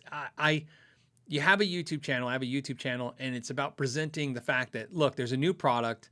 The way I look at this, the way you guys helped me look at this, I didn't create this mindset. I sure as hell wouldn't come up with it on my own, which was, you know, these companies are out there putting out this product to 50 channels, and then, of course, guitar magazines and everything else, and they're putting it out there. And I always thought, like, it's covered. I had that attitude from day one. Like, anytime I saw a product where there's 50 videos, it's covered. If you haven't seen, you'll see this on. I used to tell you guys, like, I'm always last to get the product, and I'd be like, yeah, it sucks, because it does. It kills your views, man. It's like when you make a video that Ola and Daryl and Aggie Fish and name 50 channels, just name 50 channels. They've all made a video. You guys see the video of my thumbnail, and you're just like, even if you're like, I like Phil, but I think I got what this this product is. I used to be like, yeah, I don't want to do that. There's no views in it, and so no one cares. And really, you guys taught me well, it doesn't really matter if there's views in it. It really, what matters is that you want to see varying opinions on this, and I can bring a different opinion to the game, because it's really not about what I say. It's about what did I say versus another person. And then that you can kind of glean the truth, right? I told you guys, everybody has a bias. Obviously, my bias is I don't want to plug anything into a computer. So where in my video I said I'm not going to plug in a computer, but this is the features it does, somebody else did a deep dive into the computer. So from those two things, you can learn some stuff. Again, I'm a surrogate. I'm here to just play the amp, touch the amp, show the amp, and you guys hopefully, you know, if it's useful to you, useful. But the point of my saying is that that's why it's always new product. It's hard to go back. I watch some channels try it sometimes. They'll go get an old Viper and do a video, and it just tanks because that's not what people want to apparently hear about or talk about. Tony says, I was just happy you made a Catalyst video that wasn't an hour long. Originally, it was probably 49 minutes. All my videos, every video I make is long form. So, you know, I know what you're saying. I'm just letting you guys know. I don't know if you know this. All my videos, every single one of them. The shortest video I probably ever made, well, not ever, but let's just say in the last few years, is maybe 35 minutes long. Maybe shortest. And that's not likely. They're always about an hour. And then it's That's why I said the patrons get a version. Get a version. It's like 13 minutes. And then when the final goes out, it's 11 and a half minutes. Like even they look through, I see sometimes and they send me a message like, what'd you take out? And I'm like, I took out some little silly things here or added something in. So yeah, I try to get down to just the core information. So that's what I'm doing in editing down. All I'm trying to do is go, okay, what are the important parts? What's the part you really don't need to hear or see? This is redundant. I said that earlier. This is, I don't know. You get the idea. Let's get to guitar stuff. Grumpy Mike just wants me to let me know this shirt looks good on me. Black's my color. Black shirt, black hat. Cadillac. Anyways, Serenity Now says, Phil, speaking of great values in the market, what do you think about Epiphone elitist guitars, especially vintage ones? I'm not really into them too much. They're really cool. It's, it's funny. It's like, that's not something I personally go after, but they're cool. I know it's probably not the most exciting answer ever. I think when it comes to, when you say vintage ones, I always look at it as like when people go and seek out older guitars, older guitars, whether it's a vintage guitar or just an older guitar, there's usually a logic to that. I don't have anybody that sparked that in me to go look at those kind of guitars where, I might spend hours looking at something else, you know what I mean? Vintage wise. That's, quote unquote vintage.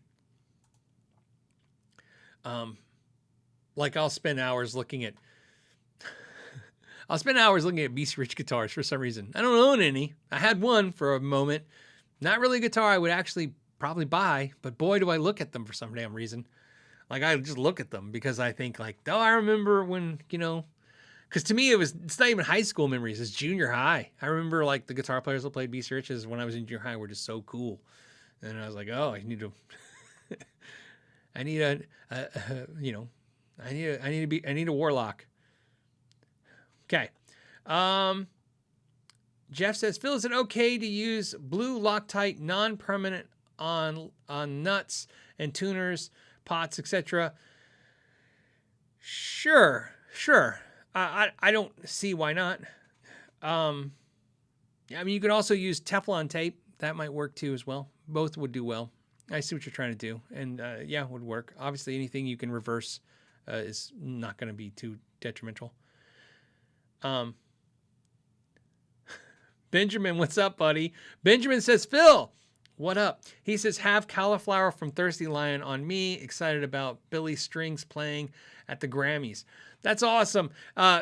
Benjamin is a patron, and I told you guys, like, if you come to town, let me know. And it doesn't have to be patrons, but, any of you guys, if you come in the Phoenix area, you can, send me an email. If I can hook up with you guys and say hi, get a coffee, whatever. And in Ben's case, he's like, I want to get a coffee. I go, I'd rather go get a beer.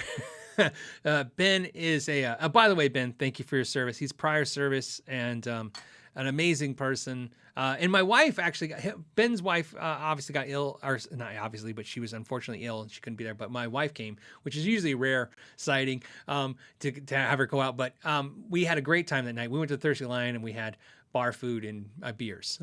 It was great. And so like I said, so thank you, Ben. Obviously it was a great night, but what am I trying to say? Oh, I'm just saying, yeah, if you guys send me a message, same thing like that. If we can do something to say hi, I'll definitely do that.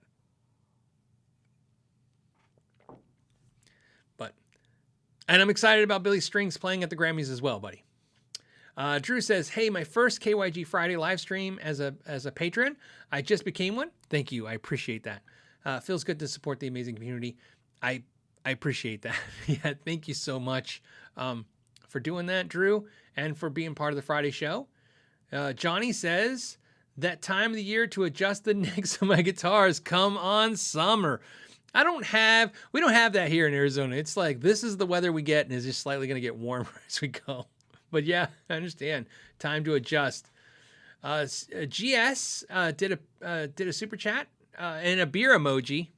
let me go to, speaking of a beer emoji, let's go to the non-super chats. I'm going to tell you guys a story. So it's story time. It's story time. I got to tell you a story because one of the early questions that I saw was, it's April Fool's. Do you have any April Fool's stories? I'm going to share an April Fool's story I did with you guys. First of all, I'm going to let everybody know this is just too funny. Ralph is way worse than I've ever been at April Fool's jokes. If you guys know Ralph, he's been on the channel a few times here and there. He's a good friend of mine. And Ralph's favorite April Fool's joke is he likes to get pictures of David Hasselhoff. Not pictures, posters. I'm sorry. He likes to get posters of David Hasselhoff, like half nude. You know, where he's doing those kind of like pose with his arm against the wall kind of thing with his furry chest. And he likes to put them on the back doors of people. And he did it to his boss even. So when I say back door, so when they go in their office and they shut the door, all of a sudden they're looking at a half naked picture. When I say half naked, I mean he's, you know, pants. No, and nowadays you have to be very clear what that means. It's a wearing pants, no shirt poster of David Hasselhoff. That's always a fun thing. But so I want to tell you a story. This is the best practical joke I ever played on anybody. It was on my friend Jay. I'm going to say his name because we're good friends. I'm going to keep everybody else's names. I'm just going to use fake names to keep everybody innocent. I've told you guys that before I decided to go in this world, I used to be in the corporate world. Well, what I used to do in the corporate world was, obviously I was Oracle certified, and I also ran Davox. If you know what Davox is, it's a dialing system and it's a phone system for large. I worked for a Fortune 500 company. I ran an entire center's reporting and telephony, phones, you name it. I did all that stuff. And of course I was a manager at that level. So I had, people. And my friend Jay was a manager in the customer service department. And what happened was, we did finance. They did finance. And what happened was they were calling customers. What they did is they wanted all the employees to call customers to see if they were interested in getting their due dates changed. Okay. This is a thing that companies used to do. They don't do it anymore. It used to be a thing. They call you up and say, hey, your due date's on this date. The reason is because most people, when they buy a car, they buy cars at the end of the month, and your due date tends to follow with it. That's why they want when you buy a car now, if you ever see it, they give you 45 days to pay that. It's not because they just want to give you extra time to pay your first payment. It's because the finance company wants to try to align all the due dates correctly. Here's why. You don't want all your entire $1 billion portfolio of loans all due on the same week, right? Because then if a big chunk of people don't pay you, your delinquency runs out of control. This is getting too long of a story, but you get the idea. So what they would do is they say, hey, if your due date was on between the 1st and the 5th, they would call you up and say, hey, would you like it pushed to the 12th, right? And that way it would help us spread due dates across the month. This is why the story is hilarious, I promise. So what happened is we had a new technology. We were testing it in beta testing for a couple of weeks. And the technology was that, and it's very common now, which is, it's a technology that when an agent is talking to a customer, as you guys know, when you call places and the agent's talking to you, what you may not know is that a manager can talk to the agent through the phone. So you're on the phone and the agent's on the phone. The manager can talk to the agent, but you can't hear them. Only the agent can. It's a great technology. So while you're asking a question, you're like, hey, can I get, 5 cases of root beer instead of, 4? And they're talking and the manager can be telling them, guiding them, and you don't even know this is happening. What happened was, it's funny is, we were testing this technology. Obviously they implemented it, and but no one knew we had it. And they asked the managers to get on the phones and help the employees call and do these due dates.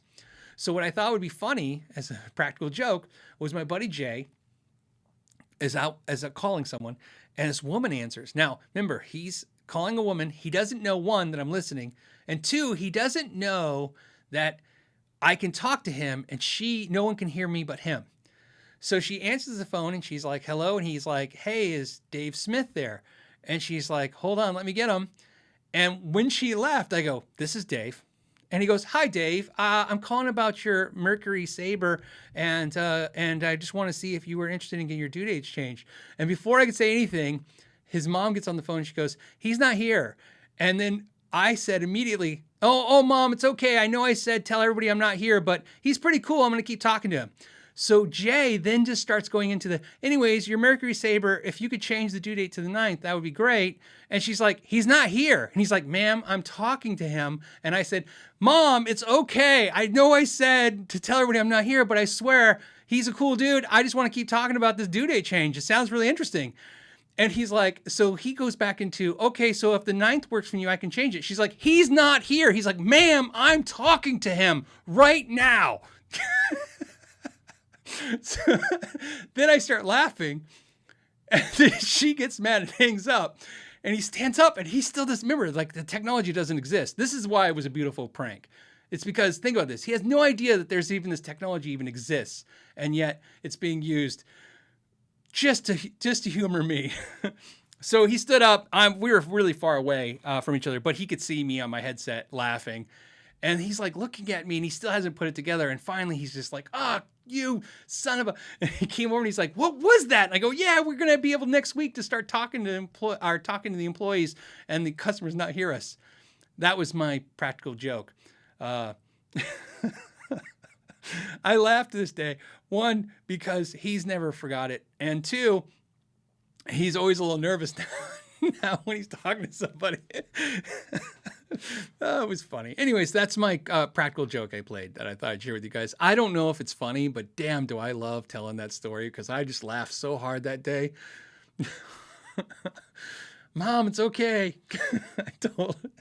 He's a really nice guy. I think that's what I hammed it up to. I thought for sure he was going to know it was me, not only for my voice, but just when I said, Mom, no, he's a really cool dude. I want to keep talking to him about this due date change. Sounds really interesting. Okay. That's not guitar-related stuff, so we're going to get back to guitar-related stuff, which is going to be from Chad, who says, thoughts on the Gibson's new Theodore guitar. I tried to order one. They're like 11 grand now, resale, right? I'm going to try to order 1 or 2. I think they were 5 grand, and they probably sold out in a minute because no matter how much you guys try to fathom the fact that there's who the hell buys a $5,000 guitar, it's 300 and something people bought them. But most everybody, do you know that guitar? I'll tell you, I want to go down a couple things with the Theodore guitar. There's a couple, I have some things in hindsight. I know the day that it came out, we talked about it on the channel. Today, I want to follow up with that. Thank you, Chad, for bringing this up. There's 2 things I'd like to point out about the guitar that's actually cracking me up. One, at a deeper look at the guitar and the drawing of the guitar is not like the drawing. First, there's this 3-way switch or knob or something on the top bout, like on the, on the lower bout. I guess that's the lower bout. Doesn't matter. No, what am I talking about? It's on the horn. It's on the horn. It's not on there on the real guitar. So that's kind of weird. The second thing is, I understand they use the, the Gibson style headstock they used, but in the drawing, it's a different headstock. And you're like, well, why didn't you just make that headstock the way he drew it? And then I'm like, they just use the Gibson headstock. So what I thought was funny was, yeah, they made the guitar based on Ted McCarty's drawing, but it's not exactly like the drawing. That's just one thing I wanted to point out. That's not a make or break. What I want to point out that's funny is, I know a lot of people bought those guitars to flip them because there's way too many of them on Reverb, right? For insane prices, everywhere from $8,000 to $11,000, what everybody's asking now. But I actually kind of like the idea that some of these guys might not do too well because I think there's just too many dudes trying to flip them. It's like I told you, I'm not really a guitar flipper, right? Even, like I said, having a store, even when I had a store, it wasn't really about that for me. It was always like, how do I make a living hanging out and talking about guitars? Obviously want to make a living. But it was never about like, haha, I'm going to get this smoking deal and then flip the guitar and, not really like for me. And so I like to kind of laugh now when I see this. Like, I think everybody thought they were just going to, have a windfall. Here's what I think the screw up was. Hold on. I think if Gibson would have done this last year, they would have done really, really well with those guitars and they were all sold out. But I think now we're starting to see the market's been softening. It's definitely been softening. So I've been telling you guys a couple weeks ago, that's why I like, one thing I like about this community is you guys bring up great subjects.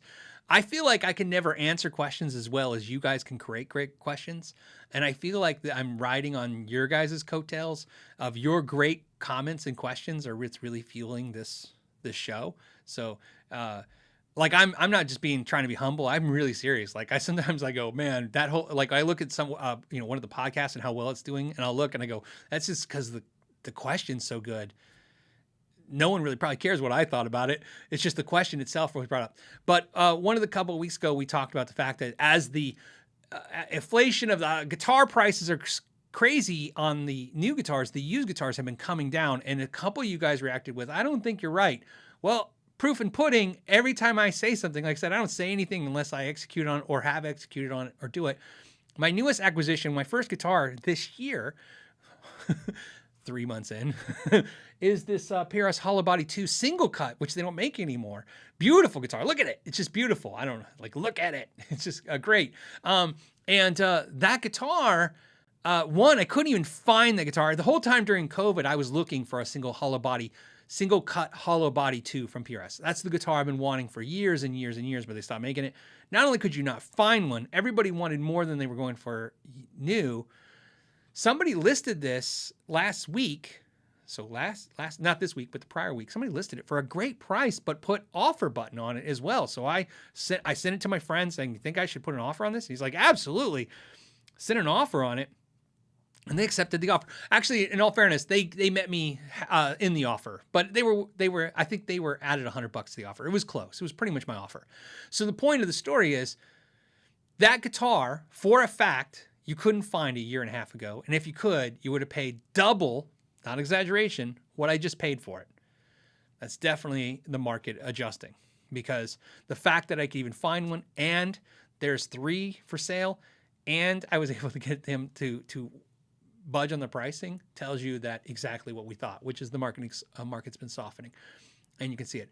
By the way, my friend also just recently bought a really nice Fender Custom Shop Strat. Same thing. He was able to get a deal, and so they're out there. That's what I'm trying to say. So if you're out there and you're looking at the new guitar prices and having that sticker shock of these inflation, just keep in mind that there's a lot of players. My theory, which is what I'm going to stick with, which is what I said officially during COVID, the industry's theory is 16 million new guitar players bought guitar, and therefore it's a guitar boom of epic proportions, and this will last for the next 10 years. My theory is that that's probably true, although my theory is that the majority of the new players bought inexpensive guitars from Amazon and other online sites, and that the gobbling up of all these mid and high price guitars was us. If your room looks like anything like this at home, you're just as bad as me and we gobbled this stuff up. And what's going to happen is, as time progresses, you will thin the herd, so to speak. How many times have you guys seen thinning the herd, getting rid of a few, right? Narrowing the collection down. I see those comments all the time on Reverb. So it's going to be constantly the same thing that we're going to see. We're going to see that. So the used guitar market will soften because it's not going to flood, but you're going to see people, hey, did they really need to buy 6, 7, 10, 15, 20 guitars during COVID? Those are not exaggerations. So there you go.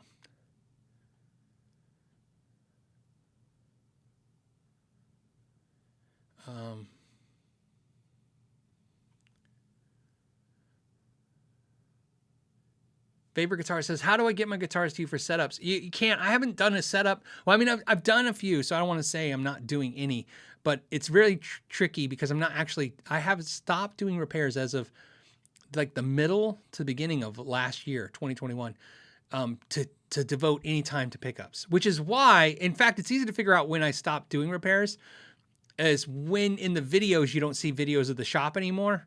Like all of a sudden, remember there was videos, like when I did the geeky stuff sections of the videos, it was in the shop, right? I would do that stuff in the shop. And then all of a sudden you see them doing the geeking stuff here. No one really asked me about that. I thought it was somebody was going to like, why'd you stop doing it in the shop? The shop is just in constant disarray of making pickups. So it's just all spools of wire and pickup bobbins and stuff, and it's just stuff. So it's just, think about this. Even when I have a repair I have to do for some reason, because there's all kinds of reasons why you have to do something, it's a little tricky sometimes. I don't even have bench space for it because I just, you know what I mean? It's just like anyone else. I keep my areas clean, but I mean, I have a lot of parts and stuff. There's a lot of magnets and parts and things going on when I'm trying to catch up. And there's just no reason at this point to, I thought I could handle both those things and kind of weigh them both. And I thought for sure one would kind of subside and do the other, but it doesn't seem to work that way. So we'll see.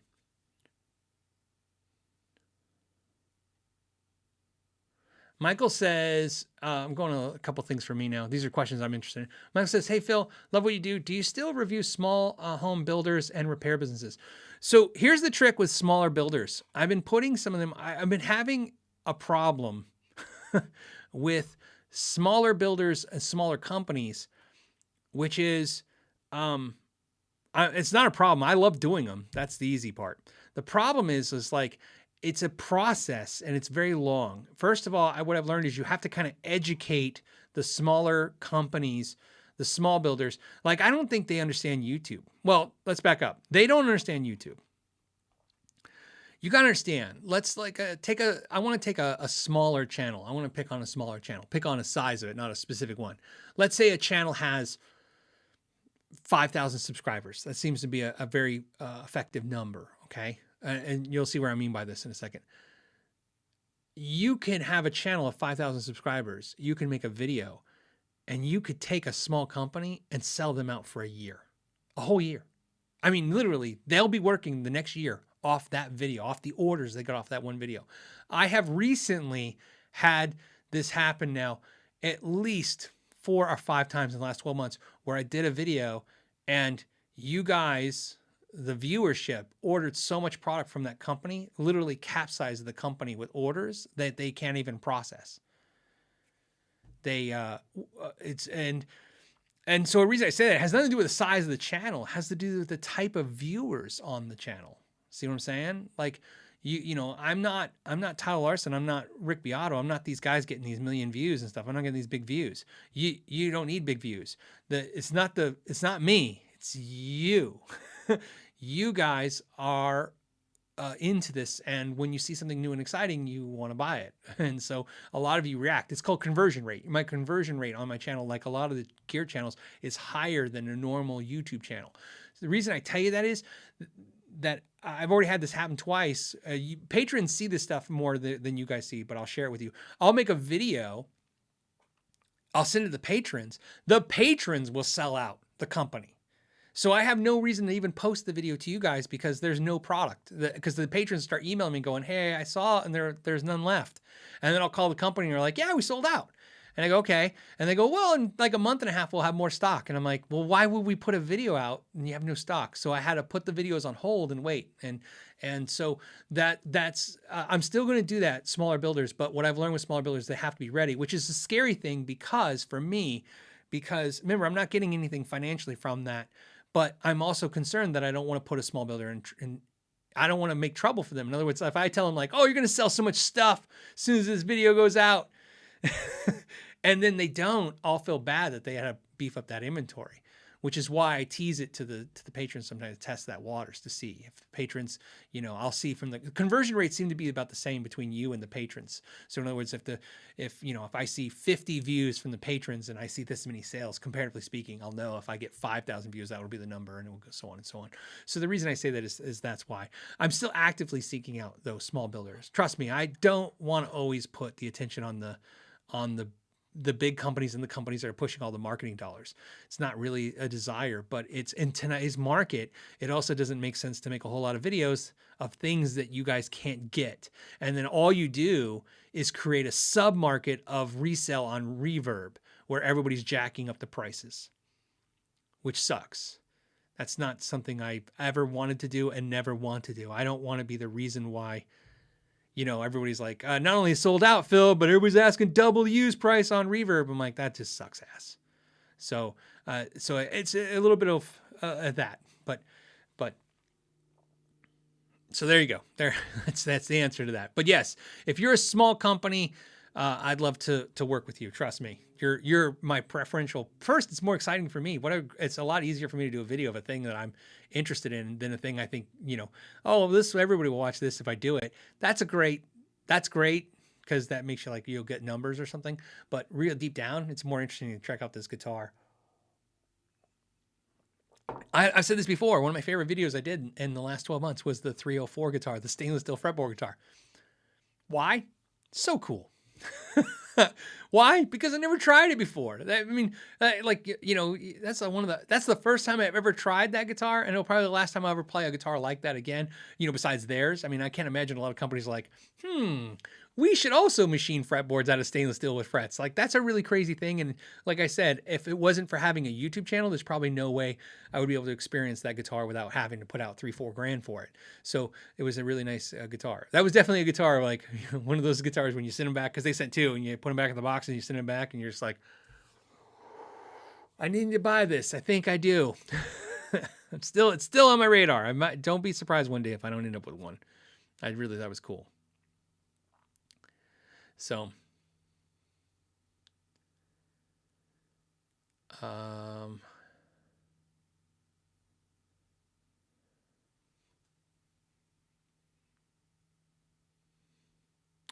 on. I'm sorry. I always feel bad when I'm reading and it's quiet. Susan says, I should dump Netflix and become a patron. Netflix is more interesting than becoming a patron. Patrons to me are about supporting the channel in some way. But Susan, you're here every week supporting the channel. Like I said, there's 1,000 ways you can support what we do here, what I do here. I appreciate all of them. Like I said, no one should feel ever obligated to do anything. The channel is doing great, and I'm lucky to have it. As I try not to itch my nose, my sinus has been killing me. Itchy eyes. I think it's the dog dander just getting to me right now. The next question comes from Richard, who says, hey, Phil, lots of new releases in the Echo Effect world. Yeah, right, because they did this. Yes, hold on. Trying to decide between the DL V2 and the new Space Echo. Also the new NUX or Nux. I like to say Nux, but NUX. That should be coming out soon for $180. NUX, man, makes great stuff for the price. I like my Atlantic pedal. That's really good. As you guys know, I love my Keeley Caverns, but the NUX for $50 less is a very, very good pedal. I believe the big difference is one's digital and one's analog. I could be totally off base on that, but that's the way I thought I perceived it. I thought NUX was digital and the Keeley is analog, but I could be wrong. Thought I was pretty close on that. I haven't tried the DL-V2 or the Space Echo, so I couldn't tell you which one to get, but both look really, really interesting for a ton of reasons. So, I mean, both are based off iconic, units that are fantastic. But yes. D-Pat says, Fender Mustang 50 or Spark. I need a new modeler. Again, they're different to me. They're different animals. The Spark is a desktop. See, one of the things that I didn't say in the video about the Catalyst was, and somebody asked, and I knew it was going to be a thing when I made the video. I knew when the video was wrapped up and edited, I was like, I'm not addressing the Spark in this video. And I go, I should say something. And I'm like, but I have trouble. Here's why. To me, the Spark is not in the market comparison to the Catalyst or the Katana, right? I understand they're both practice amps and home, and there's great things about them. As you guys know, I still like my Spark. I should say I still like the Spark. It's even better. But what I was going to say is that I think the Spark's biggest contender is the Yamaha THR-10.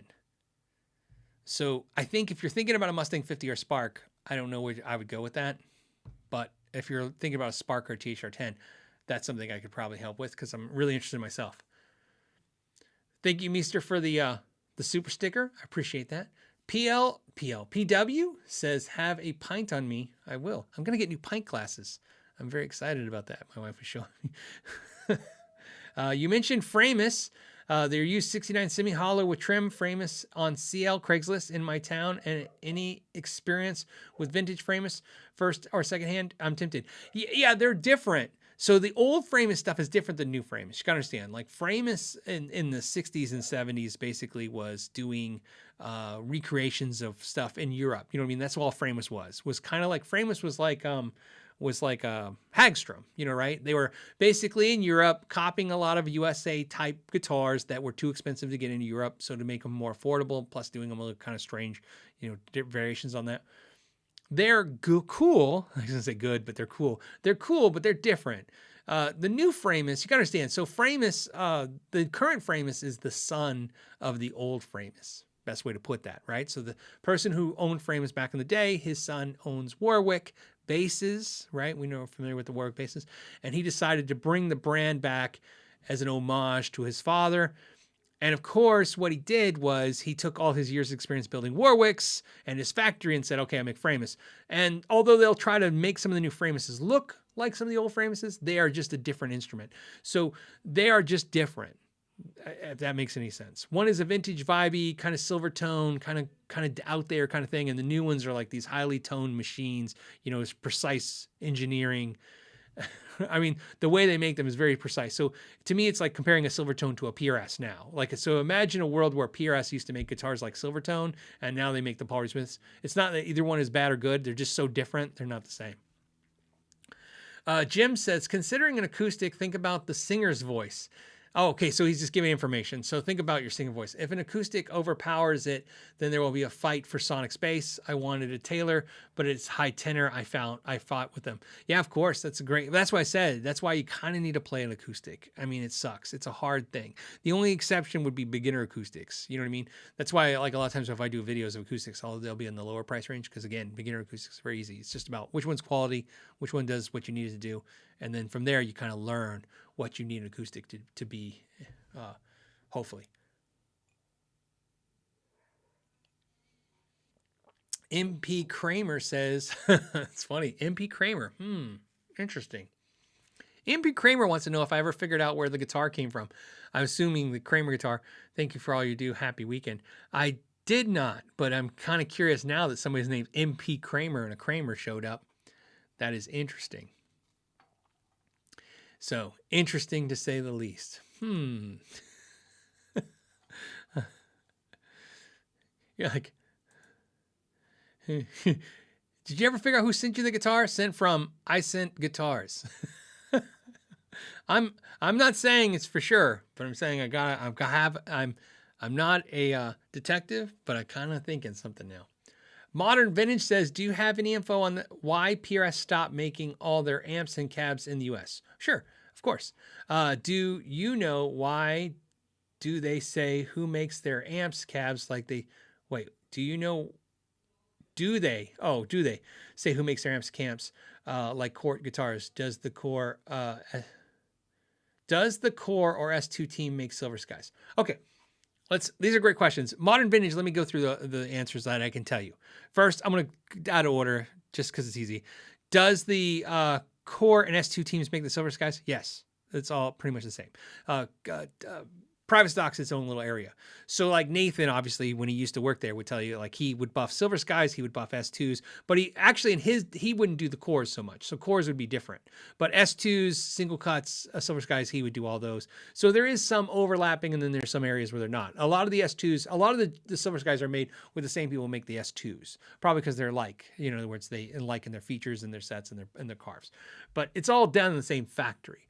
To answer your question, why did they stop making their amps in the US? They do still make, I think, one or two, like the new HR, the Jimi Hendrix amp, I think is still in the USA. Well, first of all, they were building, they never were, I don't want to say never, but what we consider PRS amps, let's say from the Archon forward and some of the Doug Sewell stuff, a lot of that stuff never said made in USA. If you notice, it said assembled in USA because it was all coming from just like everything now when it comes to amplifiers. It's all imported parts, right? You have tubes coming from China and Russia. You have circuit boards coming from China. You have, the vinyls coming from Vietnam. Like it's just all this stuff. And then they were just putting the amps together. And a lot of them were pre-made. So in other words, like a lot of the amps, like the boards would come pre-assembled, pre-done and soldered and all that stuff. And they would just drop the board in, do connectors, add another board and a couple little solder points. And they were like, okay, this is amps done. So at some point, like a lot of manufacturers, they go, okay, we're assembling them in the USA, but at this point we're 90% or 70 to 90% import parts. What parts are really coming from the USA and the amp other than the assembly process? And if we can do it cheaper, let's just do it overseas. And that's what they did. And they did drop their prices. So they did carry that, which is important because some companies have done this and not dropped their prices. They held their price the same or raised them. My understanding, and I can't speak of every thing like I don't know about, but I can tell you on the new Archon is made by Cort. So Cort actually also makes the amps. I believe, as you know, I've interviewed Jack Hickenbotham a couple times from PRS, and he runs SE. There's a reason why they went to Cort, right, as a company, why they left World. Excuse me. A lot of it was, of course, economic things, right? It's cheaper to go to Indonesia than Korea. There's all those kind of things. But a lot of it had to do with the fact that Cort is a one-stop shop. They have a factory in China that makes acoustics, and they can make the hollow bodies. They have a factory in Indonesia that can make guitars and amps. So the amps are made in Indonesia, if that helps. I reviewed the new Archon, and I can tell you what was on that amp that I saw for sure. And again, I can't speak to every amp and every situation, but the amp that I had and I demoed was made by Cort and was made in Indonesia. So there you go. Right. What I can tell you is that's part of it. And then, of course, like I said, they don't have a big facility there. And as they sold more amps, they just started, doing that stuff. I mean, it's the inevitability of all this. We all know, it's just like everything else. I'm not saying it all goes to China, but it's all going to go somewhere unless we figure out how to keep building it here.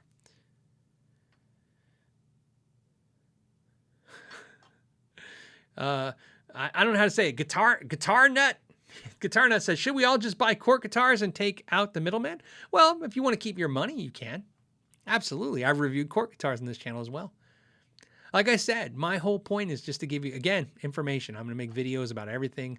I'll make a video about a cheap guitar, an expensive guitar, a Chinese guitar, an American guitar, a German guitar, Australian guitar. I don't care where it is. I'll just do the video, do the information. And then you decide what you should do with your money. It's your money. You decide what to do with it. Okay. But it's important to know what's good and what's not good and why. And that's what I hopefully, channels like us can convey. And that just helps. And I hope it helps. And that's why I talk about components and stuff like that. Very interesting stuff. Guitar Man 45 says Western Electric is sitting here in the U.S. Sitting here. It's in the U.S. Western Electric is a tube manufacturer in the U.S. That is correct. Says wants to make guitar amp tubes according to Guitar World. Yes. So Western Electric makes tubes, but not for our industry. They make tubes for outside of our industry. They don't make guitar tubes. So. And obviously with the tube issues at play, which again, I'd like to point out one more time, that the tube issue is more than just the fact that Russia had the embargoes and all that stuff and all the Russian things. Tubes were already a problem since COVID, since the Chinese factory had issues, since their supply chain issues, all that stuff. It already been a problem, right? It had already been a problem before all this. Like I said, that's why this only makes that problem worse.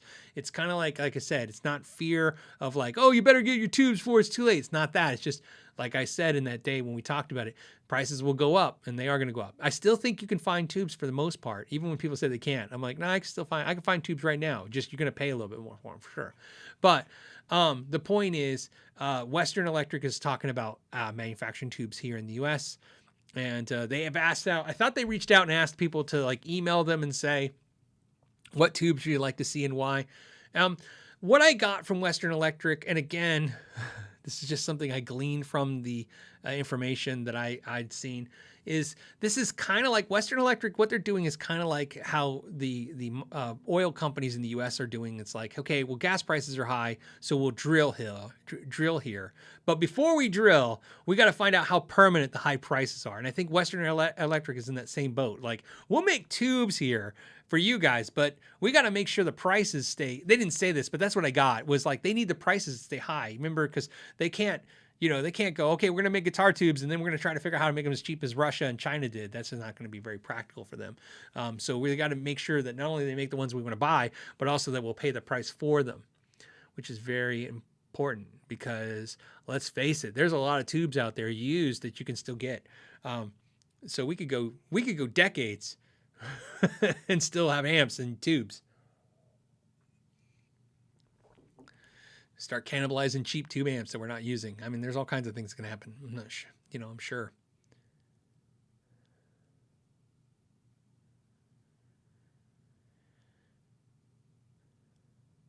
Rock Daddy says there are tube manufacturers not in Russia. Yeah, again, Russia's not the issue. I'd like to point out, when I talked about it on the show the first time, the first I saw anybody talk about it was here.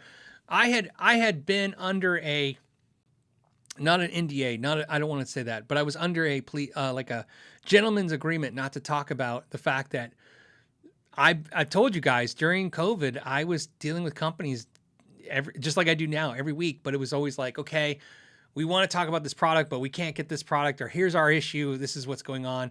And one of the things was happening, as you guys know, you guys saw it. It's just like a lot of times when you see a product in the background of a video and then you don't see me talking about it for months. Sometimes I'm researching it. Sometimes it's an issue if they don't have any. And tube amps were definitely a thing where I got a tube amp. I'm doing a video of the tube amp and they're flat out like, dude, literally, we can't ship any tube amps if you do a video because we don't have any tubes. That had nothing to do with Russia. That was way before Russia that was already happening. They were having trouble getting deliveries of tubes. So again, tubes I don't care where they're made. It's been an issue. It's been an issue for years. It will continue to be an issue. I don't think it's worth freaking out about. Like I said, I'll stick with what I originally said, which is I told you guys you did it. I can tell you right now, you guys are definitely way ahead of everybody else because I told you guys, if you're going to buy some tubes, buy them before the prices go up. Most of you guys did it. Most of the time I saw the freak out was when everybody's like, oh, it's the end of tubes. And then all of a sudden everybody bought them up and hoarded them. That's on them. That was dumb. Or maybe it's smart. I don't know. But here's what I know. You got a few tubes, put them away, and you'll be fine. We Tune Talk says Western Electric makes one type of tube at $3,100, a match quad, and otherwise only hi-fi amps and preamps 10K and up. Don't hold my breath. Don't freak out. Like I said, here's the cool part. If they can't get tubes anymore, then they'll figure out something else. They'll just figure it out. That's just how it'll work. I don't know. I mean, it's like worrying about tubes. And again, being aware of prices going up and putting money in your pocket by buying it before the prices go up. And I understand that. That's why we talk about it on the channel. Worrying about things that you don't need, that you'll have trouble getting access to, it's not the worst thing. It's not a thing I think you should worry about. That's like saying, man, you can't get high-wired Fender amps anymore. All you get is PC board ones. Like if, I'm sure that was a discussion once. If we had YouTube 30 years ago, 40 years ago, that's what we would be talking about. Fender's switching to PC boards and it's going to be horrible, right? So don't worry. Like I said, I'm not worried. Only thing I worried about was, like I said, putting a couple preamp tubes away. So I have a few preamp tubes in case one goes out, because sometimes they go out. What else? We all float here says, hey Phil, I have a Schecter Banshee Elite with a Seymour Duncan Nazgul in the bridge, and it is too bassy and no sustain. Any ideas? Setup is decent.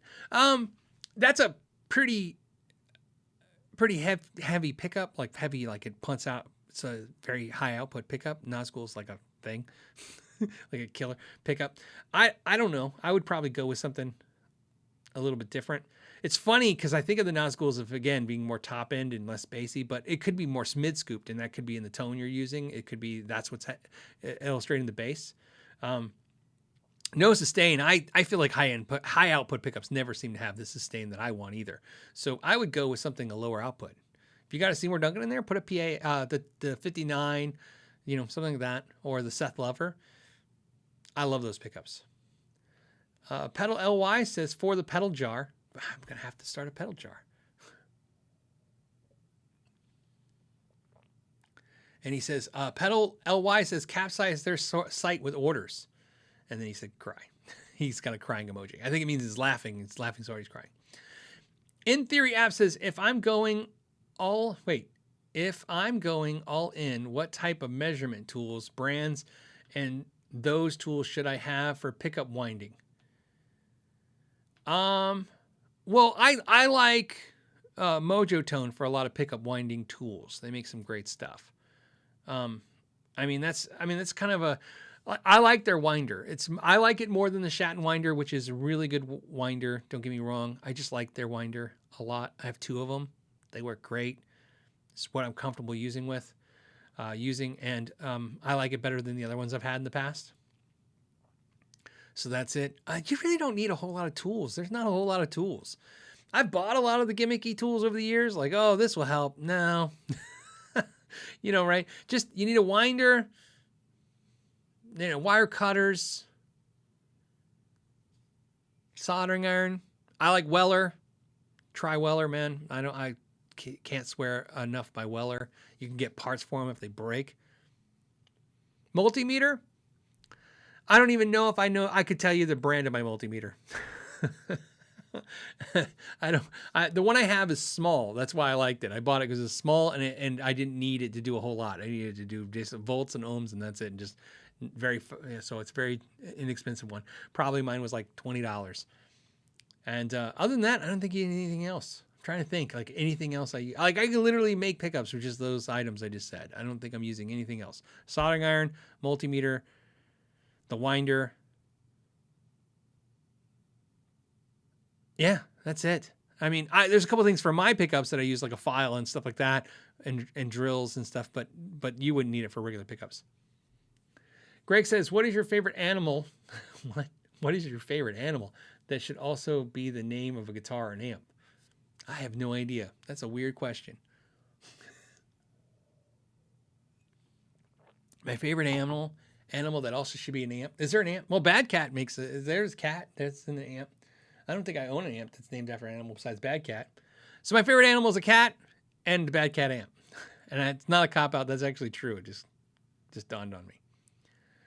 Michael says, hey, Phil, let me know if you want to check out a Fender 60th anniversary Jaguar. Sent details in the Patreon message plus have another pint. I think I saw it. I thought I responded to your email. I'm not sure. The thing about you guys as a whole, when you guys send me emails and say, hey, look, I have this guitar, I'd like to send it, or I'd like you to get it and review it on the channel. There's a couple things in play that are a little tricky. One, I love the idea of doing that, and I've done them in the past. Trust me, I've reviewed a ton of things where you guys have helped, like essentially you sponsored the channel by getting the guitar there. The one thing that I have to explain is, and it changes all the time. Like right now, today's April 1st. April is done. Like if anyone wants a video in the month of April, it's impossible for me to do. Not impossible. That just seems more dramatic. It's not likely because I have a schedule and they're done. Like I have everything scheduled because I know how many hours I can do, how much I can, devote to the video editing, the video. So if somebody came to me right now and said, okay, we want to send you this guitar, we have to talk about May. It's like, it's going to be in May. And then in May, I need like a week to 2 weeks with the product. Because I don't like I said, I've tried a few times doing it the old way, the other way where you just take a guitar and you mess with it for a day or two and then you do the video. I always feel like there's always a comment that I don't like where it's like, oh, you didn't know that thing, or there's something they say. And I'm like, you know what? I want to make sure, again, not that I know everything about the guitar and I say everything in the video. It's that everything I say, it's just not, I'm not confused by anything. I really want to, the things that I want to take time to find out what's important about the instrument. So that's the main thing. So the problem is that's already difficult with companies. They always lose their mind on those two ideas, that I need to schedule it out and then I need time with the instrument. With you personally, that's a trickier thing because now you're, somebody even, I think it might've been you saying I know you're you can even do it really fast. I think somebody was saying I'll send it to you and you be quick. And then that way you don't have it, stored up in the house. And I'm like, well, that doesn't help or not help, but that's not the problem. It's not that I just don't do anything fast. And I don't know if I'm going to. Okay, hold on.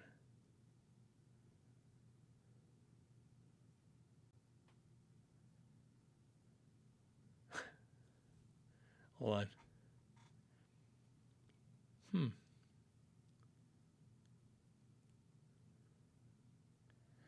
Kronos says, have I ever tried third power amps? The third power amps. I don't think I've ever tried one. I've seen them in person. I don't think I actually plugged in and tried it. Very cool from what I understand from my friends and stuff, but I don't think I tried it. Hold on a second. I don't know why I'm telling you guys to hold on.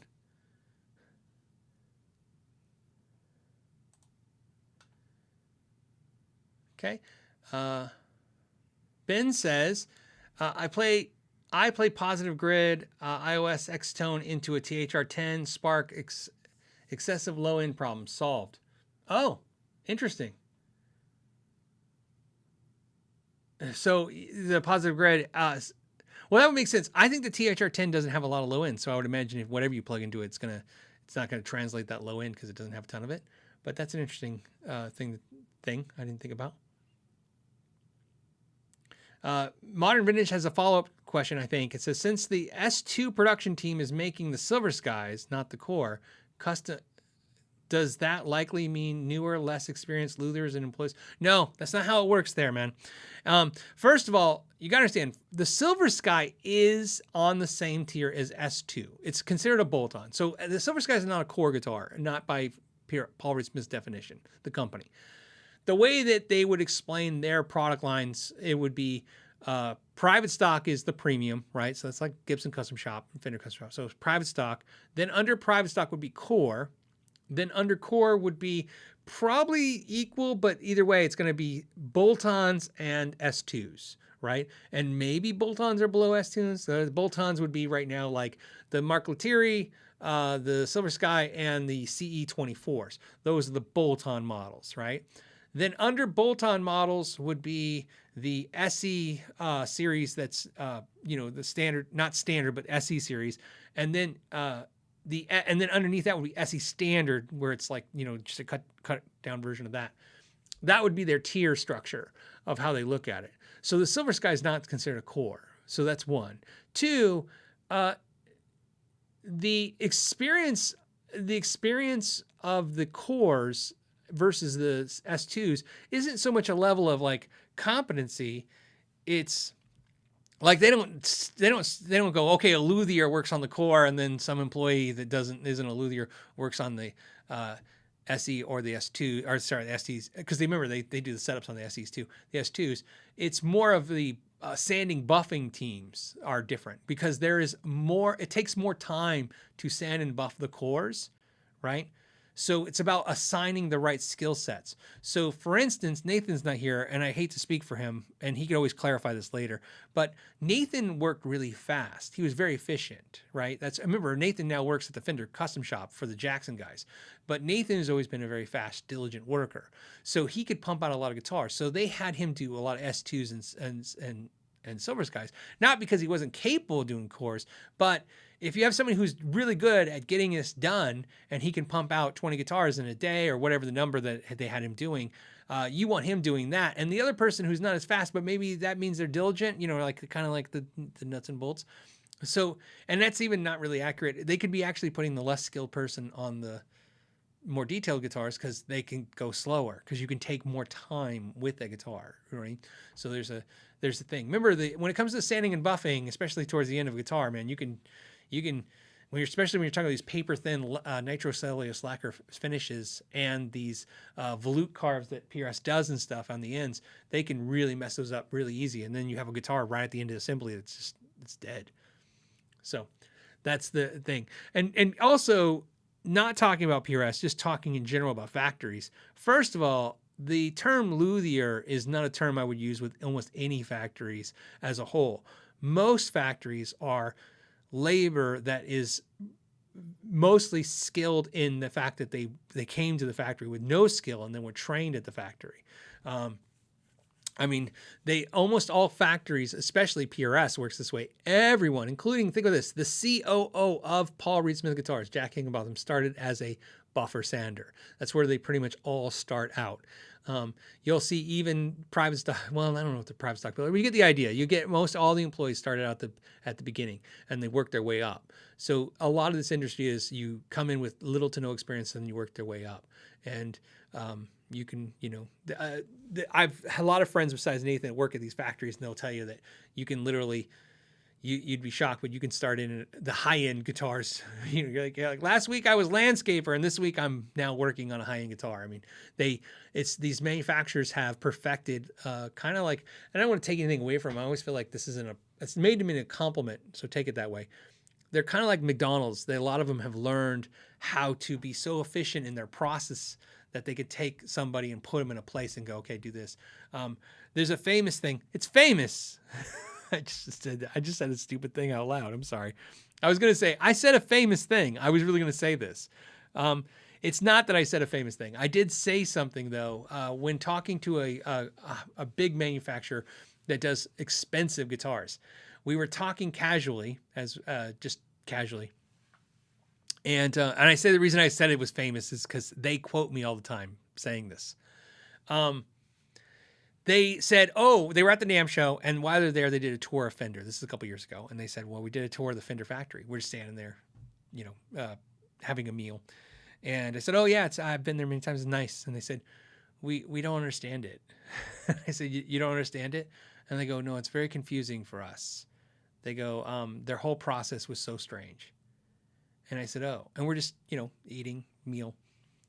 And then I said, apparently this famous thing. I said, well, I think your problem is that you don't understand that Fender doesn't make guitars.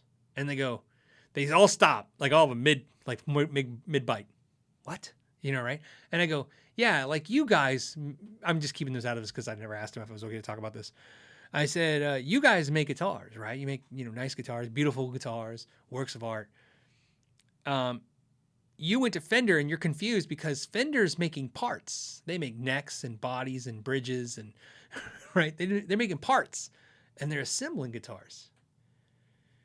It's not like if you've ever been to Music Man, like they barcode scan things. Like the body goes off one way and the neck goes off. And at any point you can go on a computer and Music Man can tell you like the body is here getting painted and the neck's here and they're going to meet up at the end and they're going to be together. That's how that is. But Fender is more like just stacks of bodies, stacks of necks, and then people crate them off into different sections. And somebody at section 12 walks to section 13. There's a sign that says drop off here, go back to section 12. It's a mass production facility. It's what Fender does. It's McDonald's. Somebody's like, I grill it. This person toasts the bun. This person squirts ketchup in it. And then at the end it's a burger. And I said, see, you guys are looking at it like the way you do it, but it's really, they're not building guitars. They build parts. And then, like I said, in theory, which is not really true, but as I said, in theory, they can make a neck today. Somebody there can make a neck, and whether that goes on a body and becomes a real guitar or goes in a box and becomes a part that they sell to somebody because they sell their parts, it can ultimately not matter. And they said, mid bite, they go, that's it. That's exactly what we saw. You're right. We were so confused by the process because it seemed like chaos. And I go, yeah, it's not chaos. It's just at the end they make guitars and that's it. So they assemble guitars. So the reason I tell you that modern vintage is that there's always this, and it's true sometimes, but not the majority of the time. There's always this weird theory or feeling that you're like, I bought this guitar, even expensive ones, if it's mass-produced, a mass-produced guitar, you're like, you think, of course, someone who loves guitar like me went and got a job there. And I can tell you right now, for every employee that's like plays guitar, I can tell you I met at any factory. Okay. And some are better than others. Like PRS, I would say, has a higher percentage of guitar players than, let's say, Fender. And those are two factories I can definitely say that those are truthful statements. For every guitar player, I'm like, oh, you play guitar? Yeah. I would meet 5 employees and like, I don't play guitar. And I go, but you make guitars all day? Like, yeah. Like, why? They were hiring. That's what I do now. And so, and then if you think about it, when you look at a factory, again, we're not talking about luthiers. When you look at a factory, whether the factory makes guitars or end tables or, I don't know, something else, screwdrivers, they just make things. So, and they assign the jobs accordingly. So that's why I tell you that it's a very shocking thing. That's why we talked about a few months ago about actually owning a guitar made by a luthier versus, like I said, there's 1,000 of you watching right now. I'd be shocked if more than maybe 20 of you, maybe to be nice, 50, if more than 50 of actually own a guitar built by a luthier. Like one person built your guitar. It is a very rare thing. We think of it that way because there's names on our headstocks, but like Paul Reed Smith did not make your guitar. Right? Orville Gibson did not make your guitar. Leo Fender, obviously they passed away, Leo as well, but you understand what I'm saying. Like, it's very rare that you're going to own a guitar where the headstock name of the person on the headstock is the person that made your guitar. That's why it's important. Like and there are companies out there. There's small shops that are great that are doing it, but when you talk to factories, it's not. Yeah, Richard said Leo Fender didn't play guitar. Absolutely, absolutely, he did not play guitar till never. So.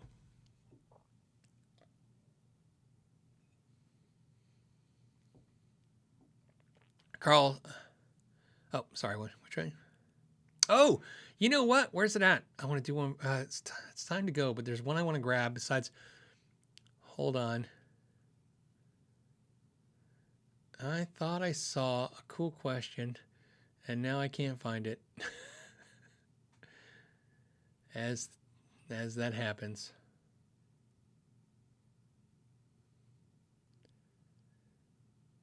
Well, I guess you'll all just be all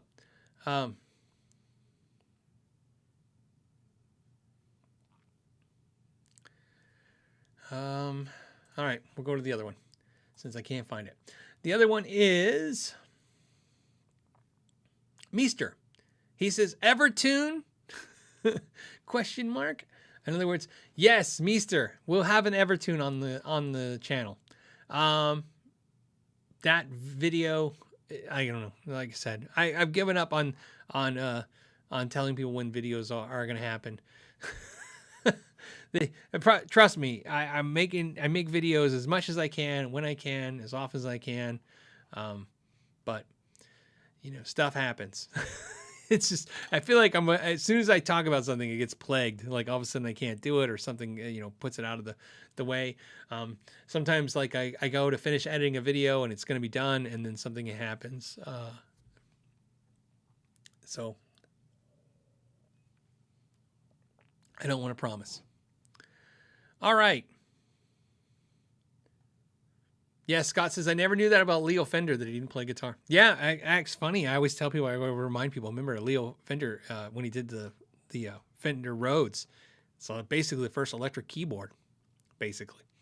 Like he's not, you know, right? He's known for, invented the electric bass, kind of like, you know what I mean? I always hate this stuff because it always means controversial, because you always get that person like, well, technically Tom Bogarty invented the bass 5 minutes earlier and it's little known. But you get the idea. Leo, his tributes to the musical industry are huge, but most of the most impactful ones weren't even the electric guitar so much as, that was just the volume of sales so much as the inventions. But yeah. So.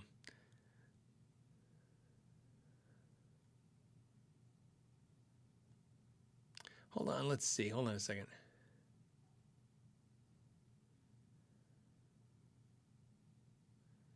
Yeah, I'm just catching E.R. Webster and Sean are kind of going back and forth, and there's no question to this, but I'm curious about you guys are basically talking about the parts, the casters, and doing parts. Remember, Leo's original idea wasn't just that you can mass produce the electric guitar, is that he could save us all money, right? From the luthiers, right? Because repair tech is a weird term. The repair techs didn't exist so much as there was just luthiers. There was people who made your guitars, and so you would go to a luthier who made guitars to have them fix your guitar, right? And they would charge you to fix it, of course, and it would be a lot, probably comparatively speaking, more than it is today, because now there's not somebody like out there going, okay, I just fix them, right? So the point of this is that. That's important is Leo's like, I'm gonna outsmart everybody. Like, who needs a refret? Who needs this stuff? When your neck runs out, wears out, you'll just get a new neck and put it on the body. Like, you'll swap parts. And the funny part about that was that's what the intention was to do. And then slowly Fender, the company, not Leo Fender, they stopped selling the parts. They refused to do it. They do it now again, but I've said this many times over. This is, and we'll end on this note. This is absolutely true, absolutely true. And so when I say absolutely true, I mean, even if Fender says it's not true, it's true. Fender only started selling their necks again and bodies and you know, right, because they would always sell the bridges and stuff, but they didn't sell necks and bodies for years, like seriously, like a decade strong or longer, maybe even 2 decades. They wouldn't sell any necks or bodies, and they only started when Stratosphere started doing it. Because Stratosphere, what they were doing online, if you don't know who Stratosphere is, there's a company that basically sells Fender parts. They sell all kinds of parts, but they mostly sell Fender parts. And what they do is they buy Fender guitars and they cannibalize them, because it's so damn easy. Why wouldn't you do it? Like, I don't know why no one thought of it besides them. They buy a Jeff Beck Strat, take the neck off, the body off, and sell all the parts on their website, and of course on eBay and Reverb. And so if you ever need like a Fender neck off a weird thing, like if you need a Tom Morello neck, there's one literally probably on Reverb right now from Stratosphere. You can get the Tom Morello neck and stick it on whatever body you want. And they started just cannibalizing the guitars. And I remember for years, because we were a dealer, and they knew I was, you know, into the internet, into deal, you know, as a dealer, I was savvy. They would ask me, you know, sure, I asked a lot of dealers too, but they would ask me like, do you know where Stratosphere was getting all this stuff? Because they couldn't figure out where Stratosphere was getting the stuff. And there was a lot of theories that Stratosphere was just buying the stuff used and cannibalizing it. And then there was theories that dealers were selling them stuff because, you know, there was big buy-ins for Fender, right? So, you know, you had to buy in to be a Fender dealer, but also the more you bought in, the better your deal was, like your free freight programs and your, you know, your discounts. So what happens is the theory has been, this is, I don't know for sure, this is part I'm telling you is the theory. Theory has been that dealers were like, I'll sell you 50 guitars, you know, Stratosphere at dealer cost, because even if they sold them straight for what they paid for them, it was, Miss Anthrope says, yep, there's a Morello neck for $500. Yeah, like I said, I can tell you right now, Stratosphere does it. And so long story short, the important part of this story is Stratosphere was not only selling the parts, but there was nothing Fender could do to stop it. So Fender basically said, screw it, we're going to start selling necks and bodies again. And that's what started that. So, which I love, because you know, the whole point of the guitars was like when you guys go, hey, should I refret my Mexican Strat or get a new neck? And I'm like, well, you know, Fender is smart. They're not a dumb company by any means. And they price their necks at just right at the sweet spot where the refret and their neck cost almost the same.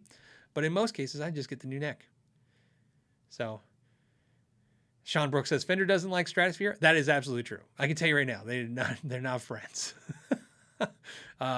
So maybe they made up since then. I don't know. But I can tell you right now that I would imagine.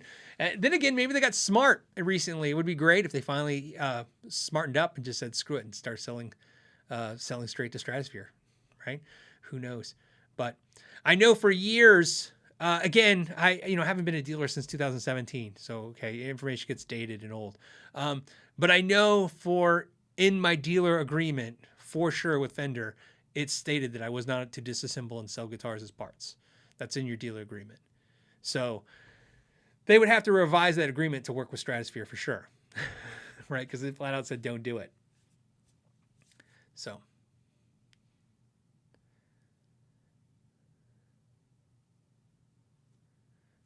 All right, on that note, I'm going to let you guys go. Thank you guys so much for another great show. Thank you so much for hanging out this Friday. Hopefully you guys will join me next Friday as well.